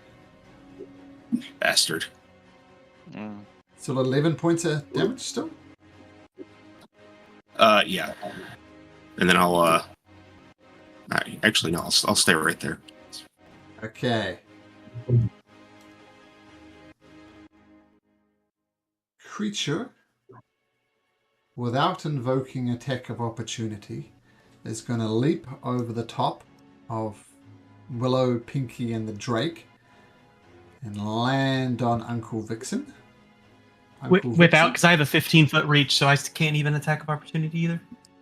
Oh no, the leap doesn't invoke an Okay. attack of opportunity, full stop. Gotcha. Okay. Is that disengage or is it just? It leaped over the top of you and landed over there, and when it does its deadly leap, it doesn't invoke attacks of opportunity. So, okay. Make me a dexterity saving throw, Uncle Vixen. Yeah, let's do it. Wait, death saving throw? Dexterity. Dexterity. Ooh, I got scared. I thought you said death saving throw. I'm like, wow. You deftly roll out the way, taking no damage. I'm going to say you, for thematic reasons, you swing over here and completely dodge it. Flip. Yeah, absolutely.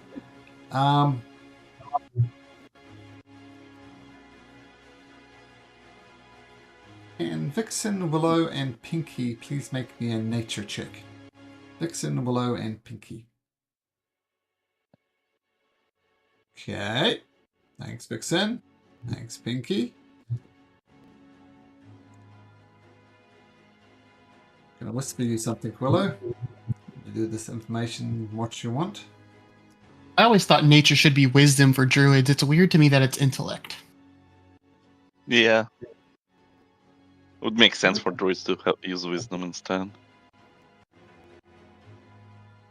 Well, I think it's more of like nature. Studying in books. Yeah, nature is sort of like biology class, whereas if you're talking about like hard won survivalist not stuff, it's survival. Like you don't know what it's called, but you know whether it's poisonous or not. Fair point. Animal handling, I assume, is wisdom? Yes, Yeah. animal handling. Mhm. That makes more sense. And druids So- can cast spells as well, which would give them a lot of information, I guess, instead of skill. So, Willow, I whispered you something there. Do you do anything with that Okay. information, or just leave it? Do we have to rub its Um, belly, Willow? Is that the trick? I mean, since it's not his turn, is he allowed to say something? Sure. Okay. He'll tell everyone to get back and to trust him. Okay. Okay.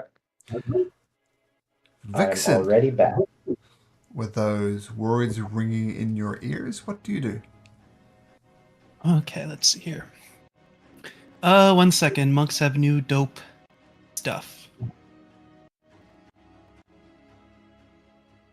I will patient defense, not burning the monk point to disengage. Okay. So I will backflip over Nephew Tree. And then I will prepare a punch just in case Nephew Tree happens to be wrong and this thing decides to go after one of my nephews or niece. Okay. Skame.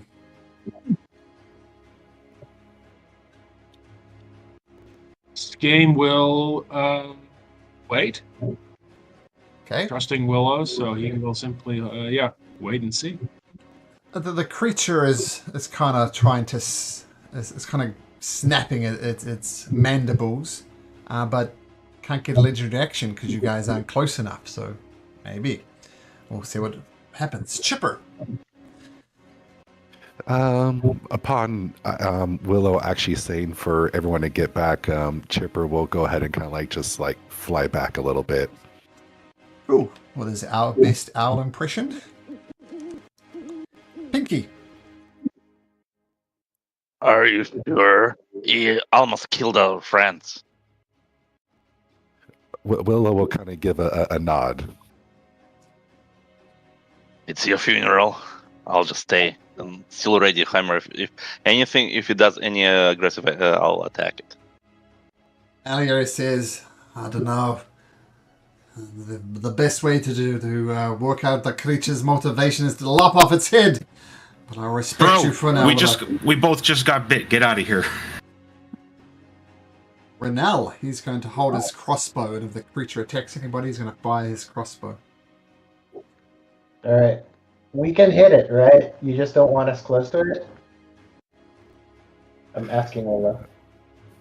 No, Willow's just is asking everyone to get back. Do not approach it. So you don't need to attack it. No, but can I, shoot it? No, he'll no shake his attacking head. it. Alright. Then I will go ahead and move here. Yeah. I'm just taking the dodge action. Sure. Willow attacks the creature. Haha, was my cool this whole time. Ha ha ha. Right, Willow? No. He'll go ahead and start backing away slowly with his arms up, and after sheathing his sword, and he'll kind of gesture to the group and go, "It's trying to protect its kids," and he'll kind of gesture to where it's kind of slumped over at the moment. There's more of them.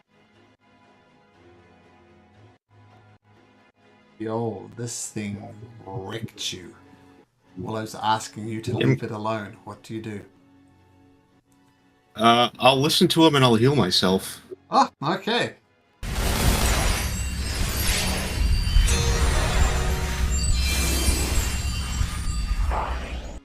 The creature grabs its egg and immediately starts burrowing under the ground out of sight.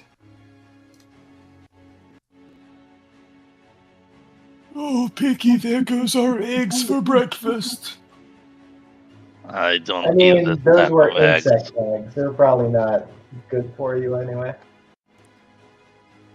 I would go for turkey eggs, though. We need to find those turkeys. Oh wait, those not turkeys. Never mind. Given you guys don't have burrow speeds, and it does, I think it can very easily get away. So I don't see the health bar for our companion or for heal, so I don't know how damaged they still are.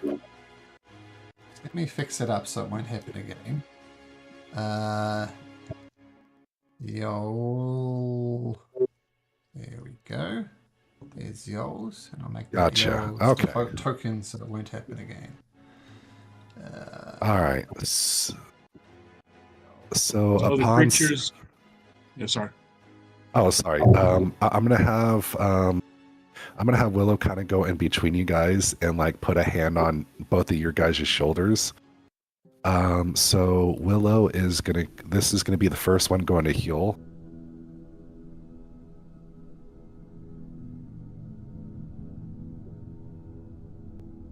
Thank you. And then this one is gonna go to our companion.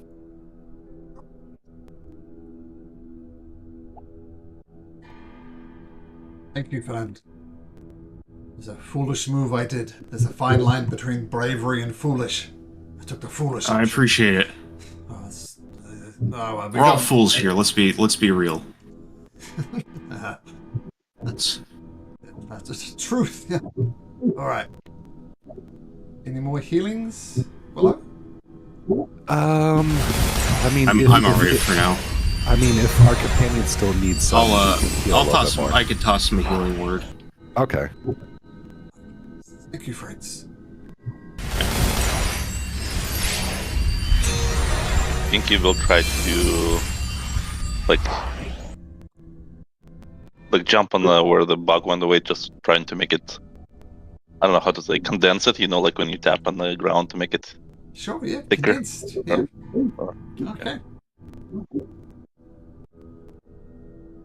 We should check this room. Maybe hope no more bugs appear.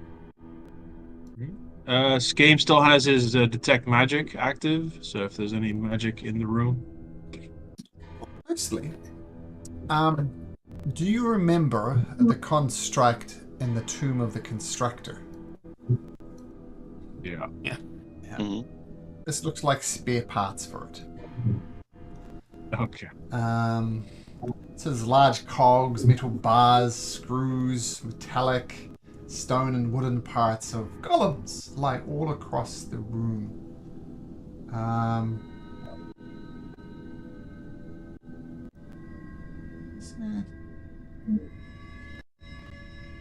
Hey, if you want to search the room, you can make an investigation check. I'll give Skame inspiration. You didn't give Pinky inspiration.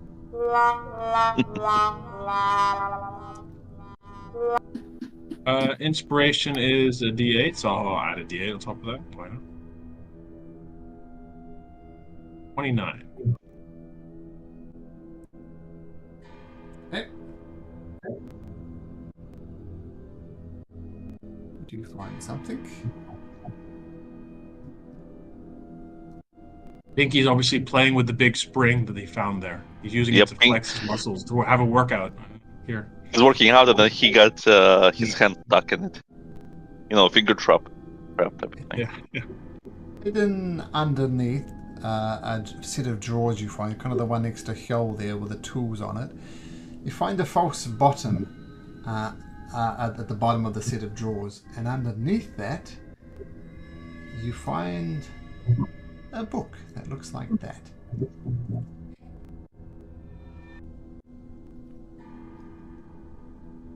Okay. I'll give you this one for free. It's a manual of clay golems. Whoops, not that one, this one. This is what it does.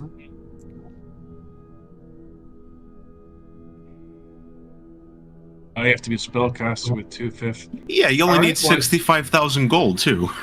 How much? 65k. Make a golem. Yeah. I mean, it'd be Well- pretty sweet, but Yeah. It's Well, an you know, unsolid someone adventurers might- one-shot it. Yeah. Well, maybe there's 65,000 gold in that chest. Yeah, exactly. Oh, yeah. Maybe if you find that egg, we can sell it for 65,000. No. Okay, well, we'll put that in the party loot. Yeah. Nope. Was there any magic in the room to the north? I don't think if I had my magic detection on in there. The room up here. Don't think so. Nope. Nope. Just that, the only interesting thing was that Dark Star parchment. There's a record of it being stolen from the library. Okay. And any magic in this room?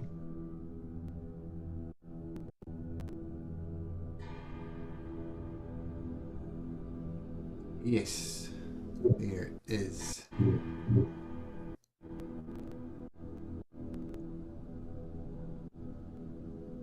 Use a.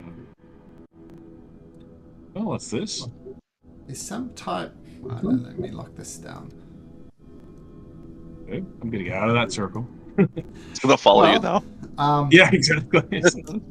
Oh. Goals in the circle. Yeah. So, it's a magical circle.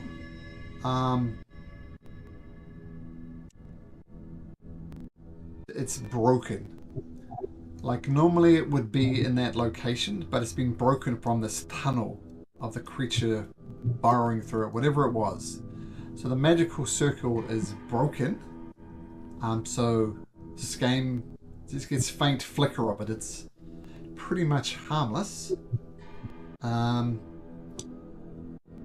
You could make Arcana checks to see if you can work out what it was, what it does. I will do so.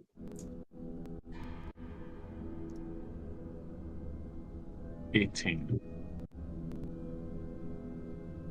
You'll start studying the ground around it. You'll point it out to the group. There's some sort of magical circle on the ground here. It's broken, but it's something still has some residue. to do with the astral plane. It's got astral vibes about it, we'll say. But it's broken. So and perhaps like a traveling circle or something. Something maybe you need to summon or travel to the. Okay, something to do with the astral plane. Okay, well he'll mention this to the group.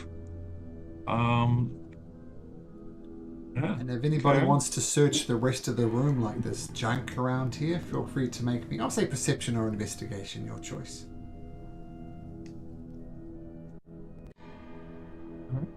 Skane's busy with the circles. So someone else can have a look. There's a piece of wood. Yeah. And that's the only magic in the room. This circle. Yep. Okay. Pinky, you do actually find something. You find some curious black seeds that pulsate with a soft violet light. Little black seeds pulsating with a soft violet light. Huh. Willow, take a look at this. What you make out of it? I show them to Willow. Do I have to make any kind of check with it? Nature check.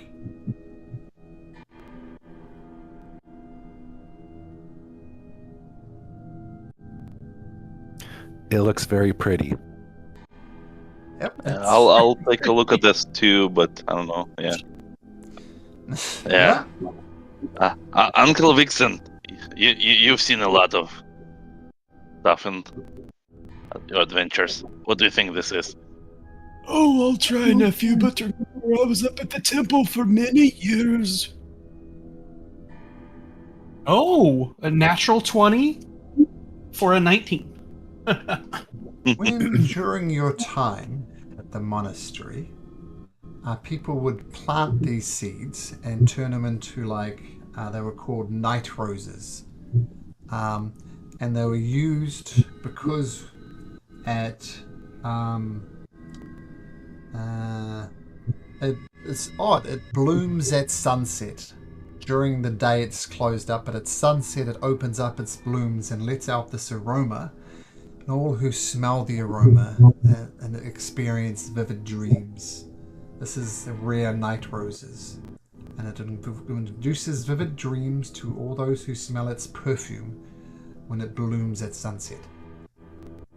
Oh, nephew, you found the rare black rose seeds. We use those at the temple to help us get to the meditative state. Those new to the temple, of course, not those of us seasoned. It was a way to help them. Okay. I blabber on, nephew. What happens if you plant the seed and the rose blooms? At sunset, it will provide this smell which will give you vivid dreams. Ah, that's nice. Do you want them for your garden? Oh, I can keep them safe, but I don't think the garden will grow in this horrendous rain. Okay. Well, you can hold them if you want. Otherwise, I'll give them to party loot, basically. So, unless somebody wants, I'm giving it to Vixen. Night rose seeds. That's what they're. Not black rose. Night rose. I think this is the High Mage's private stash.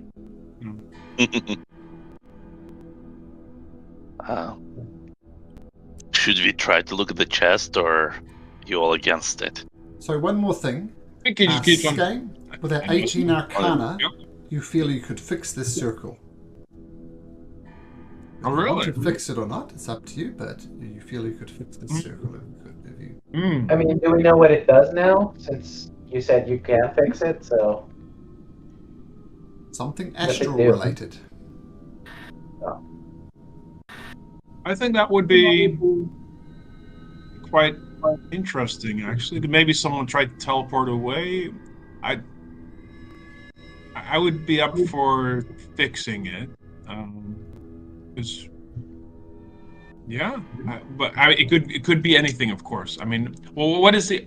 I'm not so It familiar could with bring D&D. something What is the astral horrible plane? through. What is the astral plane again in D&D, or in this world? It's like a... Where astral elves come from, and it's like the upside down. Okay, it's it's the like upside down. It's a literal sea. It's like space. It's like It's space. like space. Yeah. And one of the interesting things don't age there. So Star you can live Wars. forever in the astral plane. And you can travel to the I was like astral with the plane. Githyanki. And you're tethered Alright, by an yeah. astral cable, and if your astral cable is cut, well, you're dead. Yeah. Some New Age Okay. people think they meditate and their body leaves them and goes to another place. That's kind of astral. Yeah, okay. Alright. Well, game would be, I mean, we could just repair it and just see what steps we take from there. He might not be able to repair it. Oh, you're confident you can repair it. No wrong. Oh, okay. Well, Skane would, yeah, Skane would very much. He's like, well, I mean, someone did this. It's here for a reason. It may lead us to one of the Torques, for example, or it's something to travel with. Or maybe somebody was traveling and they've been cut off, and we can. I don't know how that works, but maybe somebody's stuck in astral space.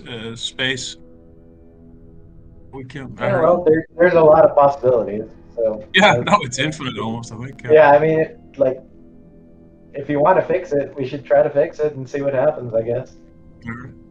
Okay. Let's see. Pinky, do you want to have a look down the tunnel? It's just to make sure there's no more beasties coming up at us. Okay. Pinky goes and looks down the tunnel. How far does it? Get him away from the chest before he suddenly flips it open. I mean, don't go too far. But is you- this tunnel? Does it just? It goes for several hundred feet before leading to an okay. opening just out on the Olden Plain somewhere. Oh, okay. It's a rear exit. That could be useful. All right. Well, Skane will set about repairing the circle. How long will it take, approximately? 10 minutes. Melia says, Yol! I don't know if you want to be standing inside of the magical circle when it's activated. Maybe take a step out. No, I don't want to be anywhere near that thing. Okay. All right. Well, Skane will set about repairing it. I guess everyone should just position themselves where they want to be once it's repaired or activated. Yeah, like Renell's really curious about the shenanigans going on. So she's going to like crouch down and watch engagedly as you do whatever it is you're doing. All right. Now, Skame doesn't do this very often, so you see him a lot like with his fingers to his mouth. They're like, no, that should go there. No, maybe this, and there's like sparks flying. Oops, every now and then. And sets about repairing it. So as you inscribe the final part of the magical circle, it grows with a satisfying green, and a creature emerges from it. Good. Everybody knows what that is? Dear. It's a very friendly animal, which is misconstrued. It's another bug. It's an astral dreadnought. Oh, good lord. I'm just kidding. Nothing happens. Okay. Maybe it's friendlier than it looks. It could be. Got him. It just wants. Always wanted to play around with an astral dreadnought. Click on that link if you want to know how bad that would have been. Okay, yeah. Okay, if it's oh boy, I'll look at it later. Yeah. DC, Okay. Oh Dragon my. Yeah. Okay. All right. Anti-magic cone. Oh wow. Yeah. Okay. All right. What? The So circle, nothing happens. The circle glows. You fixed it. It's just a green hum, a green glow, and Okay. that's it. Can he get any sense of how it works? Do we know what it does? Make another Arcana check for me, Skame. Okay. Skame's gonna have a look at Hyol. Do you have any of that inspiration? Yeah, I can, but I'd like to short rest before we leave here Okay. because I'm running low. Sure. Well, we could do a short rest. I think that might now would be a good time. Yeah, if you want to take a short rest, I see no reason why you can't. All right. Take a short rest. Yeah, so after the short rest game, you get heroic inspiration. Since I know you need to use it. Huel, do you need yours? Yep. All right, you get it. Pinky, have you used yours? Yeah. Then you get it. All right. Thank you. Okay. Hyol, could I get a bardic inspiration from you? Yeah. All right. Excellent. Okay. I need to do a Arcana check. Okay, let's go. Let's get her done. I am going to use my heroic inspiration immediately. Okay. Reroll that. There we go. Look at that. And I'm going to add a D8 on top of that. Let's just pile it on. So that is a 29. Yeah, Is that sufficient? It is sufficient. It is sufficient. Okay, excellent. And you start to put all the pieces together, Skame. This, while useless at the moment, was used to take the Arcane Tower to the Astral Sea. This magical circle was part of it, so you've realized you now know where the Arcane Tower is. It's drifting somewhere in the Astral Sea. People up there are not aging, they're not dying, nothing happens. And I'll say you also realize, you guys are going to click on this already, you have to locate the Torques. Put them in this plinth, this little device here, and that will resummon the tower back from the Astral Sea. So if you want to talk to Master Eden, you've got some work to do. Alright. Okay. Yeah, alright. Well, I will inform the group of this, I guess, bit by bit as he's figuring it out. Info dump. Cutscene. Okay. Well, now we have another set of goals, I guess, but it sounds like before all that, I think we need to go to, what was the place? Hartford? Harveston. Yeah, we have like nothing else to go off of. That's probably our best. Well, we have like a bunch of the towns. We know the towns that. Well, but we've also heard of more stuff in Harvest, and this feels like it's going to be a very long-term objective here. I agree 100%. We should go to Harveston first, but there are the names are as these are. So. The names here are the names I'm guessing of when they're the first people to get them. So, and then they're supposed to be passed down the bloodline. So these people are probably like, when did this Ireland constructed? That was a couple hundred years ago? 100 years ago. Yeah, so that's when these people were alive. So whoever has it now would be different, obviously. So we'd have to track it down. Okay. All right. Are we leaving the chest? Yeah, I was just gonna ask. I mean, we already messed with the giant astral circle. Yeah. That was very useful. Are we sure we don't want to try the chest? Well, that's what I was saying. Like, we might as well. Yeah. Okay, so what was the deal? Is it magic? It's obviously chained. It's got abyssal writing on it, so which is demonic. Gives out an aura of conjuration, but the padlock and the chains are non-magical.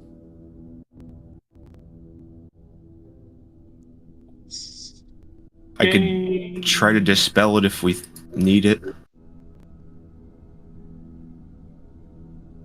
Well, it sounds like the lock itself is not particularly magical.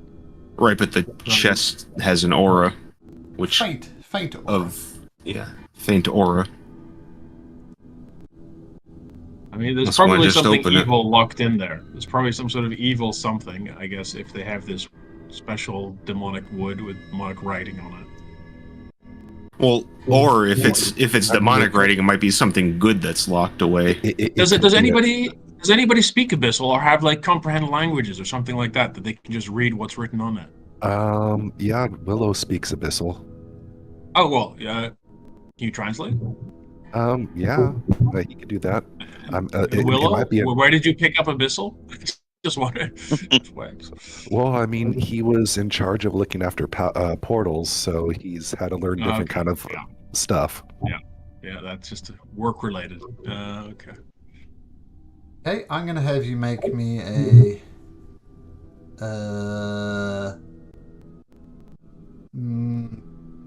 think of what type of check. Take a bardic for whatever it is. All right, sure.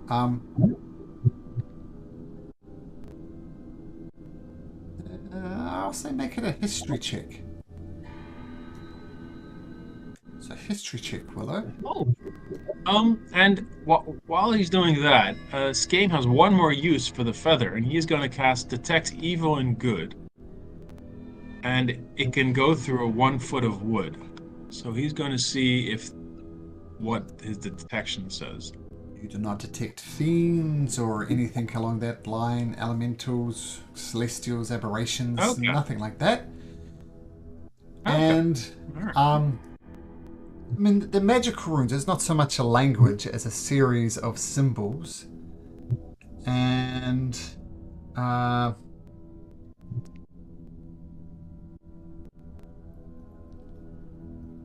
you feel that put it this way, opening the door, opening the chest will lead somewhere to the abyssal plane. That's what you get from it. Okay. So reading the runes and some type of opening to the abyssal plane. Okay. Well, he will go ahead and let the rest of the party know and just say, this will get us to the abyssal plane from what I'm making of it. Okay, that's interesting. So we're going to Harveston is what you're saying. Yeah.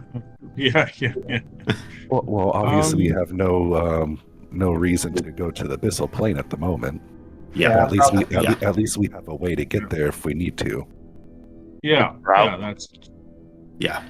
We should we have to come back here anyways, so it's fine. We can save it for later. Leave it alone for now.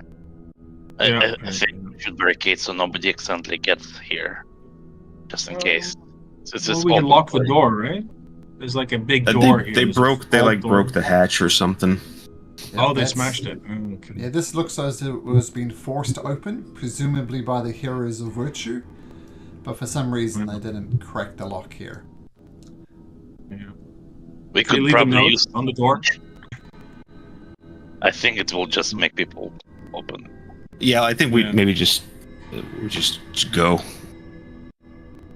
Well, do you like if somebody opens it while we're not here? Oh, what are we gonna do? We're not gonna be here.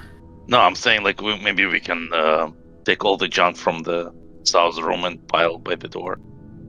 Oh, make it look like a drunk. Yeah, we could do that. Yeah, we could just pile it full, and just so that they look at it and they go, "Oh, it's nothing Junk, but junk," and that's easy So- to do. Are you?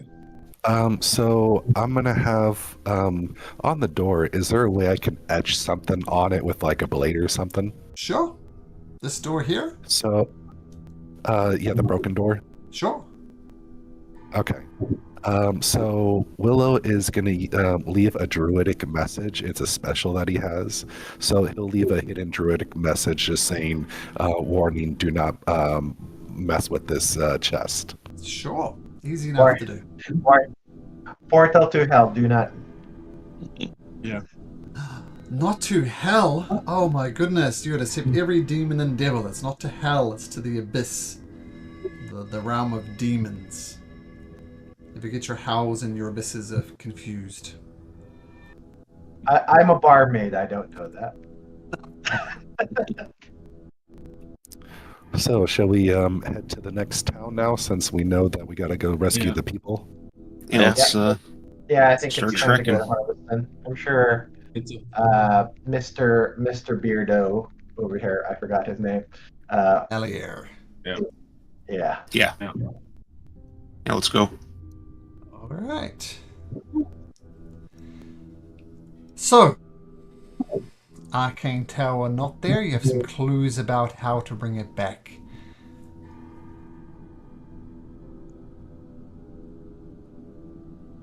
Which way you going? Head to the road? I would recommend us staying off the road, but maybe like traveling like close to it, so we can keep an eye on it. I mean, Okay. how much harder is it to travel, like in the forest compared to the road? Because I'm sure there's probably like a cost to not going on the road. Like it's probably like slower. Roads are significantly easier. The rock and gravel roads, which has survived the mud. yeah. I mean, we can. I mean, if we come across like military, the Queen soldiers, I mean, I'm sure Yeah, I we mean, can take care of them, right? I mean, or just keep an eye out. We could hide if we need to. avoid them. Okay. Yeah. Well, I mean, what I can always do is I can just send Chipper out to fly ahead of us just to spot check things. Yeah, no, exactly. I mean, yeah. Okay, so you start heading. So my understanding is just like 100 feet or so off the road, that sort of thing. So you keep Yeah, an pretty eye on the much. road. Okay, cool. So heading south. First of all, let's start with Renal. Roll me a d20, please.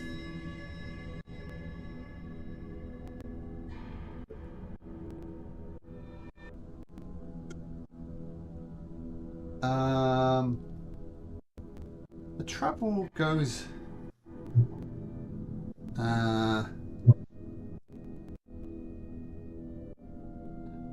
Nothing unusual happens. I would say that Pinky. Now, well, this place is depressing, right? Mud everywhere. Pinky, you have a memory of traveling this roads and there being a huge field of poppies.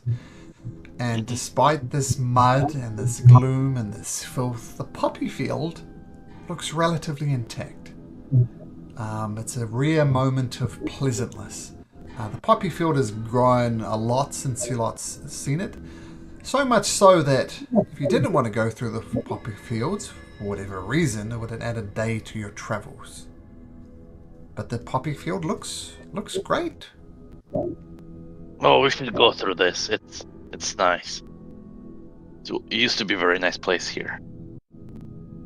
Even before. Is there any Willow? Could you? I mean, is there some sort of magical reason for this that it's still? I mean, I was just gonna say the fact that it's still surviving out here might be significant. what's up with this? What's the cause? Like, what's Is the there deal? druidic protection? I mean, he can check. Would I need to do a nature check? Do a nature check. Arctic. Got it.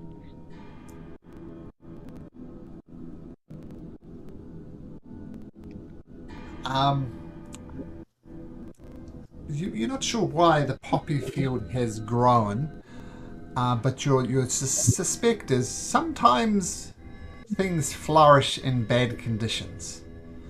Like if our world got too hot for humans to live in, that would be bad, but I'm sure some species would absolutely love it. Like trees would grow, like they just happen to like extreme heat.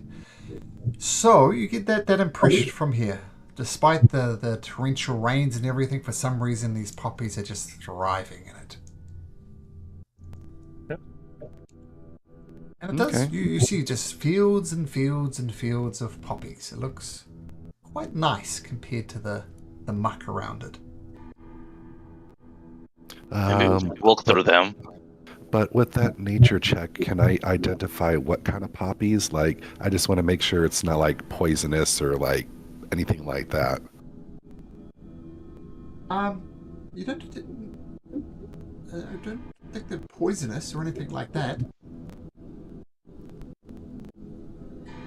Okay.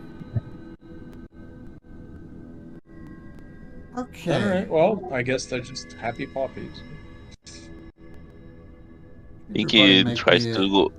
Mhm. Pinky just kind of, if in party is walking through on the road, Pinky will stray a bit off just to kind of go walk through it. You know, like in a Gladiator when the guy was then.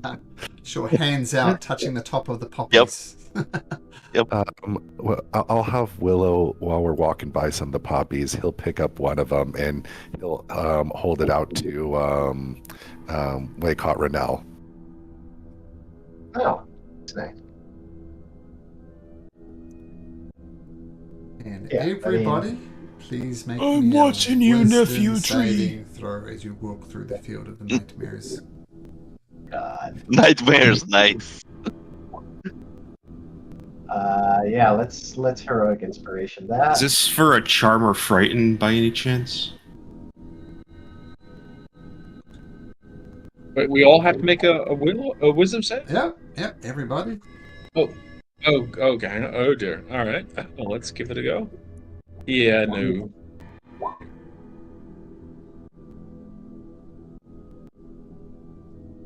So I was just answering the charm question.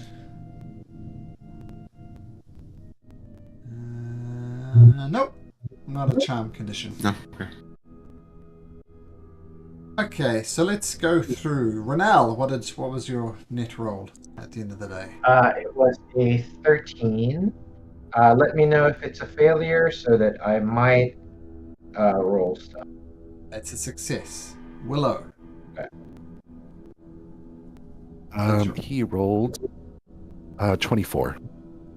You're fine. Vixen. 13? Still a fail. Still a 13. success. Success. Yep. Go. Hyo. 16. Pinky. Pinky success. I use the guarded mind. Guarded mind. So it looks like just like Skane with a 7. Is that right, Skane? Yep. So as you're walking through these poppy fields, it starts to. Did you burn your second wind if you failed, if you want to give it a shot? It's only for skills. Not for, Skills. saving throws. Okay. Yeah. Or ability checks. So all of you go slightly light headed as you walk through the field of nightmares. See what the DM said there? Something pleasant. Hooray! Not pleasant. It's a trap. It's a trap indeed. You're all a little light-headed as this aroma kind of overtakes you, but most of you shake it off. And you then notice Game just thump, falls to the ground, and these poppies start enveloping him, almost like a funeral gut. Like just completely wraps him head to toe. These poppies move over top of him.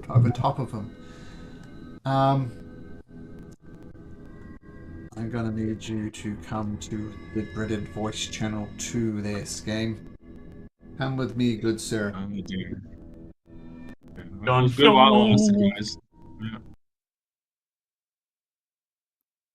So, as I said, you fall to the ground, just like a log falling in the forest. Just doof.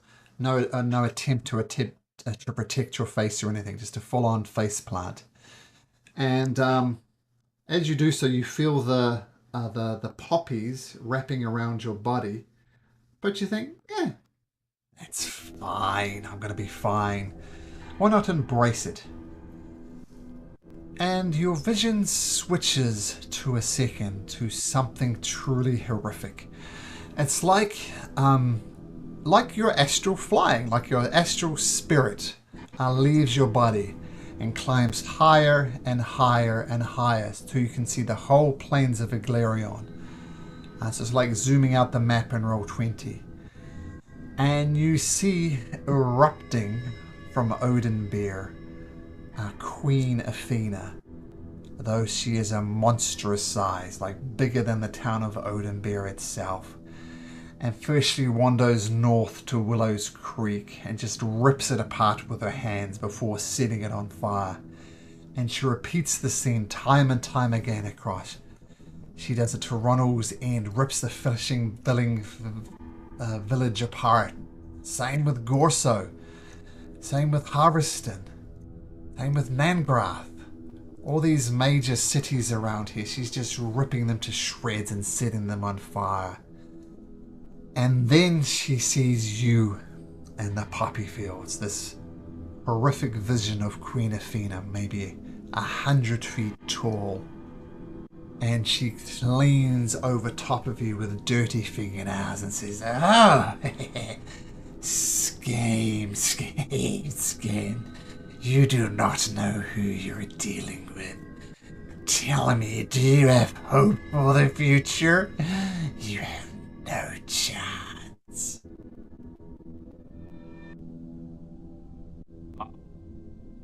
There's always hope. All those who oppose you are alive. She looks So I around have at the destruction she's already wreaked. She says, "I don't think so." You take 30 points of psychic damage. Okay.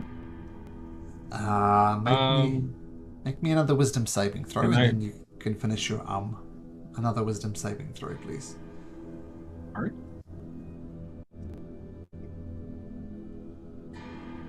Okay, what was your It's like to reduce the damage by a bit Sure. How are you doing that? with the reaction. Sure. Jin's resistance. Sure. So it's 10 less damage. So what was the original damage? 30. So 20 damage. 30. Okay, 20. Ouch. Okay. She takes one of her dirty fingernails and she places it on your chest. And the fingernail is almost as big as you are. She's that big. And she presses the fingernail deep into your chest. And you take 27 points of psychic damage. 27. You could use that. It's a different round, so you could use that damage reduction thing again if you like. Okay. Can I also do I get a round? Could I use a bonus action to heal? Sure. Sorry, so that's 10 more. Well, you have a whole round. You can use a cure wounds if you like. Okay. Yeah. All right. Well, he would have used his second wind. Second wind. So what was the damage? 27. So net 27 effect. minus 2, minus 22, 27, so that's 5 damage. Okay. Okay. That was for this round. Says, you should give up while you still can, and go back to wherever you came from. Where are you coming from? Where did you spawn from? Too much. And she puts her fingernail down deep into your throat. Take another 22 points of psychic damage. Okay. Well, I'll once again reduce it. Reaction. So that's 4 less 22, so that's 18 damage. And he will heal himself for the last time. Second wind.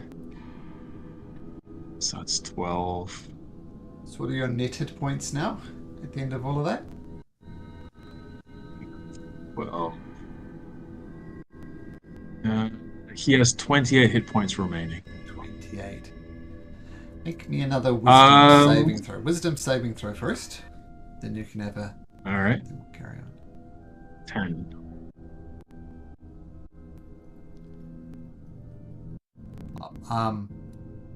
She's going to stick another fingernail in. Say into your legs to pin you where you are. Oh, that's not a very good roll. 12 psychic damage. 12 minus 7. 5. 12 is 5 damage. All right. Says, even if you kill me, you cannot stop the resistance. Despite her finger down your throat, you still find a way to speak, and this annoys her. Make another wisdom saving throw.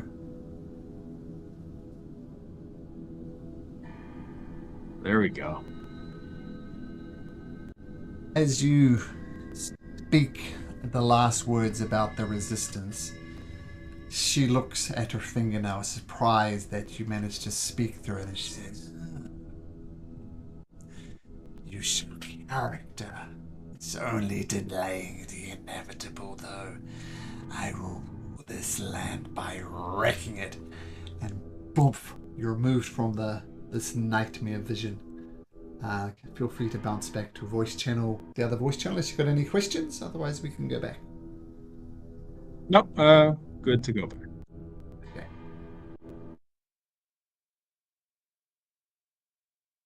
Okay. Okay. So just hold on a moment's game for just a second. So what you see is Skame completely enveloped by these poppies. And when he fell over, he just fell over like a face plant, like as if he lost consciousness, completely face planted. Then these poppies kind of entomb him. What do you guys do? I could try to telekinetically yank him out. Sure. That's well, you do pull him away from the poppies that are entombing him. Poppies immediately entomb him in the new space you drag him to. Ah. Can I lift Can him we up? get him out of the field? Yeah, I'll lift him up above the puppies. The field is surrounding you guys by hundreds of feet, so dragging him out of the field of poppies is going to be quite the task. But Pinky, if you just want to grab him and try and yank him free from the poppies, feel free to. Make me an athletics check.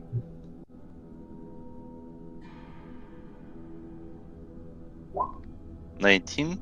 Yeah, you grab him and pull him, but the poppies have him held on tight.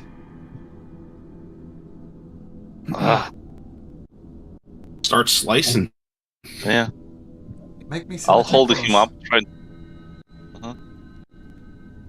I'm holding him like, you know how it's easier to cut stuff if you train it and somebody else cuts it?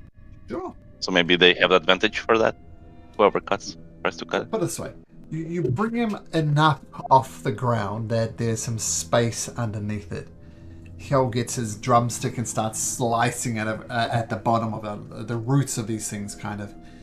And eventually, after about 30 seconds, the poppies give up their struggle and they fall off Skame, and Skame regains consciousness. Skame? Alright, well, Skame blinks and sort of shakes his head and You okay, man? looks up. And he is looking very pale.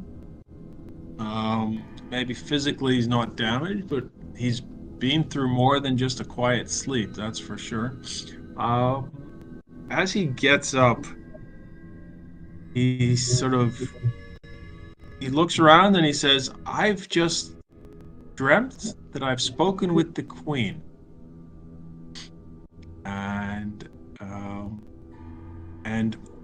I was in a rather strange sort of ethereal state, and I could see her destroying every bit of civilization in the entire lands, one by one.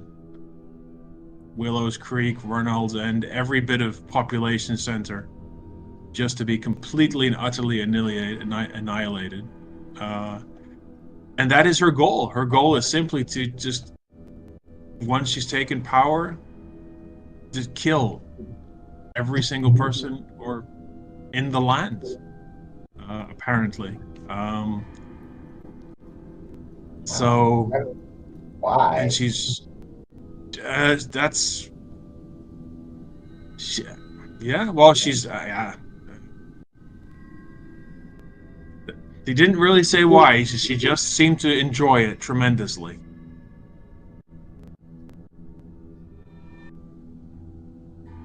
So she's not here looking to rule. She's obviously not, the real, or whatever mission she's on. The mission is to completely and utterly wipe out populations of the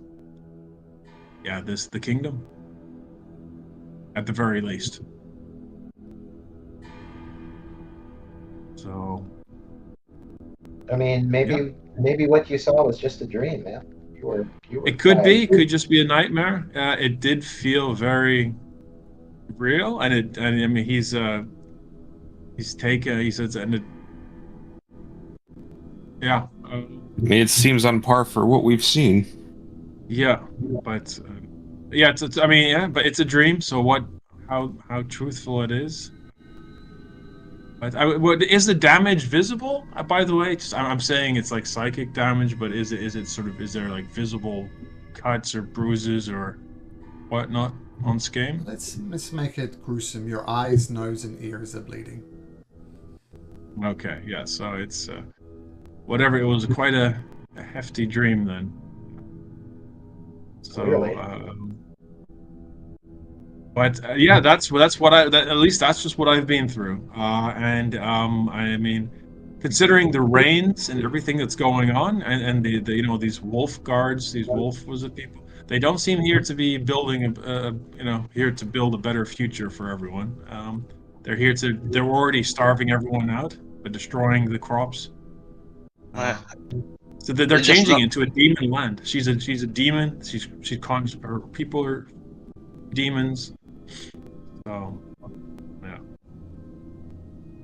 One more reason to kill her. Mm-hmm. Yeah.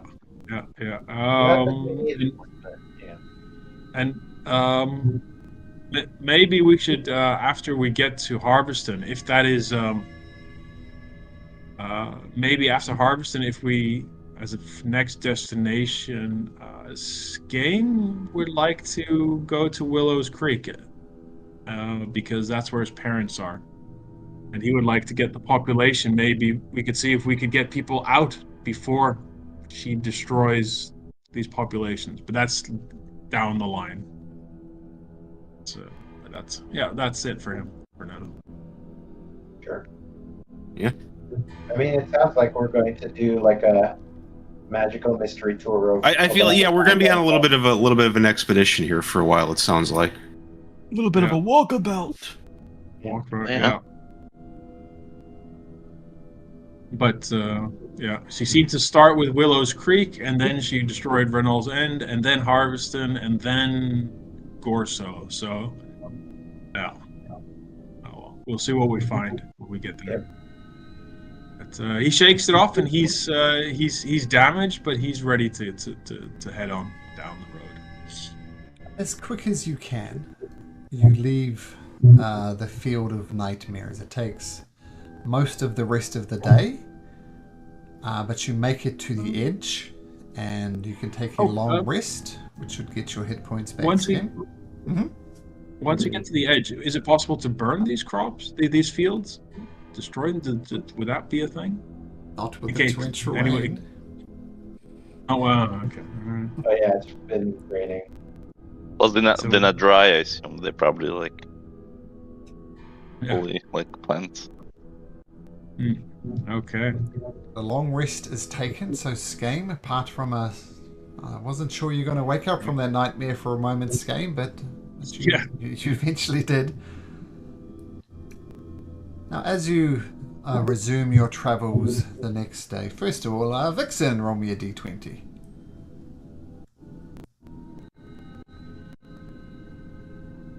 Oh, spinning. Oh, 3.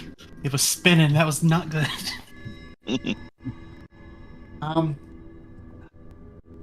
The same thing that you discovered on the other side of the Field of Nightmares about a person that has died out here on the road.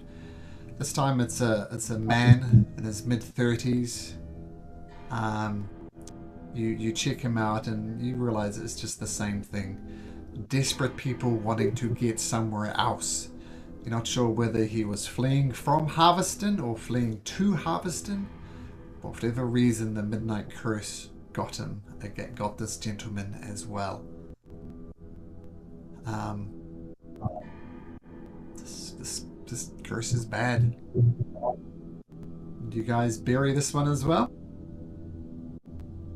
Yeah. Yeah. 2 copper pieces Some would be... coins. Yeah. Okay. Okay. And you follow the road, and eventually you make it to Harveston. Oh, one thing I will point out. The mithril talk, I think, that Yol is wearing is saying there are no torques in the surrounding area. So all the 6 squares, I think it is, around Harveston, and Harveston itself, there are no torques there. Okay, so keep that in mind.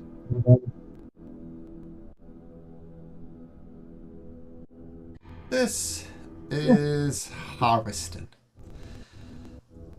Now the first thing you notice is, Pinky, you're familiar with this town. This is where we met Pinky. Not Pinky. Yeah, Pinky. Was it Pinky? Did we meet Pinky here? I think we did. I think so. Yeah, when I was traveling with family, but it was many years ago. Many years ago. Yes, it was. Yeah, it was. When your mother tried to give you up for her life. Yeah. Yeah. Yeah, but you had lots of interaction inside of Harveston, being the farming kind of hub that it is. Mm-hmm. And it's grown a little bit. There's more buildings. It looks more spectacular. There's a feast hall over here.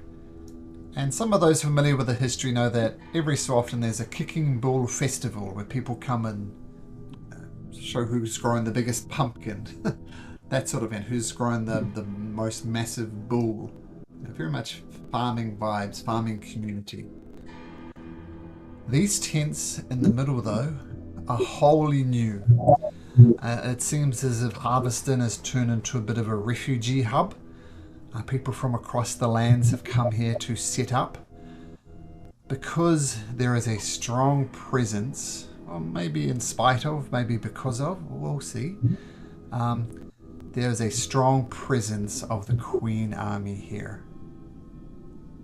And a guy who's obviously the leader of it says, all right, this is enough. We've had enough. Unless you can pay the taxes, bring us 600 gold coins For the glory of Queen Athena, we'll have to start knocking from door to door to door and collect it. So I suggest you bring it forth by the orders and the laws incited by Queen Athena. You're required to pay 600 gold pieces from the community. You have 24 hours to comply, and then we're going door to door. How big is this group? You also. How many? 20? 20. Yep. And see regular people, or are they 20 Wolfhound Knights? Oh, they're people. They look well armed and well trained. But they're soldiers in the Queen's army. Like they've got scale mail armor on and crossbows across their back and long swords at their side. Many of you are thinking of violence could be a solution to this. It could be an option, but also the place is incredibly crowded. It is overrun with refugees. So, Should we could intimidate them, just chase them off? Probably. oh, that's an excellent idea. There's a lot of them, and I don't think that we're just gonna convince them to leave. Well, we're not going to let them extort these people. Sure, we could. Let's find Right, out. but we're also what- not gonna get all the people killed in a fight. Oh well, I'm not saying fight here, but we could draw them out. But we could first tell them to just buzz off, right? And then if they don't, And then if we they could, say no, then we start a fight. What in the middle of the people? That's not gonna work. Oh, well, then we could find a place, draw them to an area where there aren't so many people. Maybe on a different map, I guess. I mean, we are wanted, so I mean, if they do see us, they might chase after us. Yeah. We could use that. And as Malcolm's trying to say, let's find out next time, Friday. Yes, Yep. exactly. Oh, all right. It is- Okay. Yeah. But all the things you guys said is right. It is a complicated encounter. As I said, the refugees are everywhere. And like refugees, I imagine, not welcome, perhaps, by some of the people who are local to this area. But let's find out what happens next week, guys. Okay, good night, everyone. All right. See you Good next night. week. Thank you. Take Thank care. you. Bye. Bye-bye.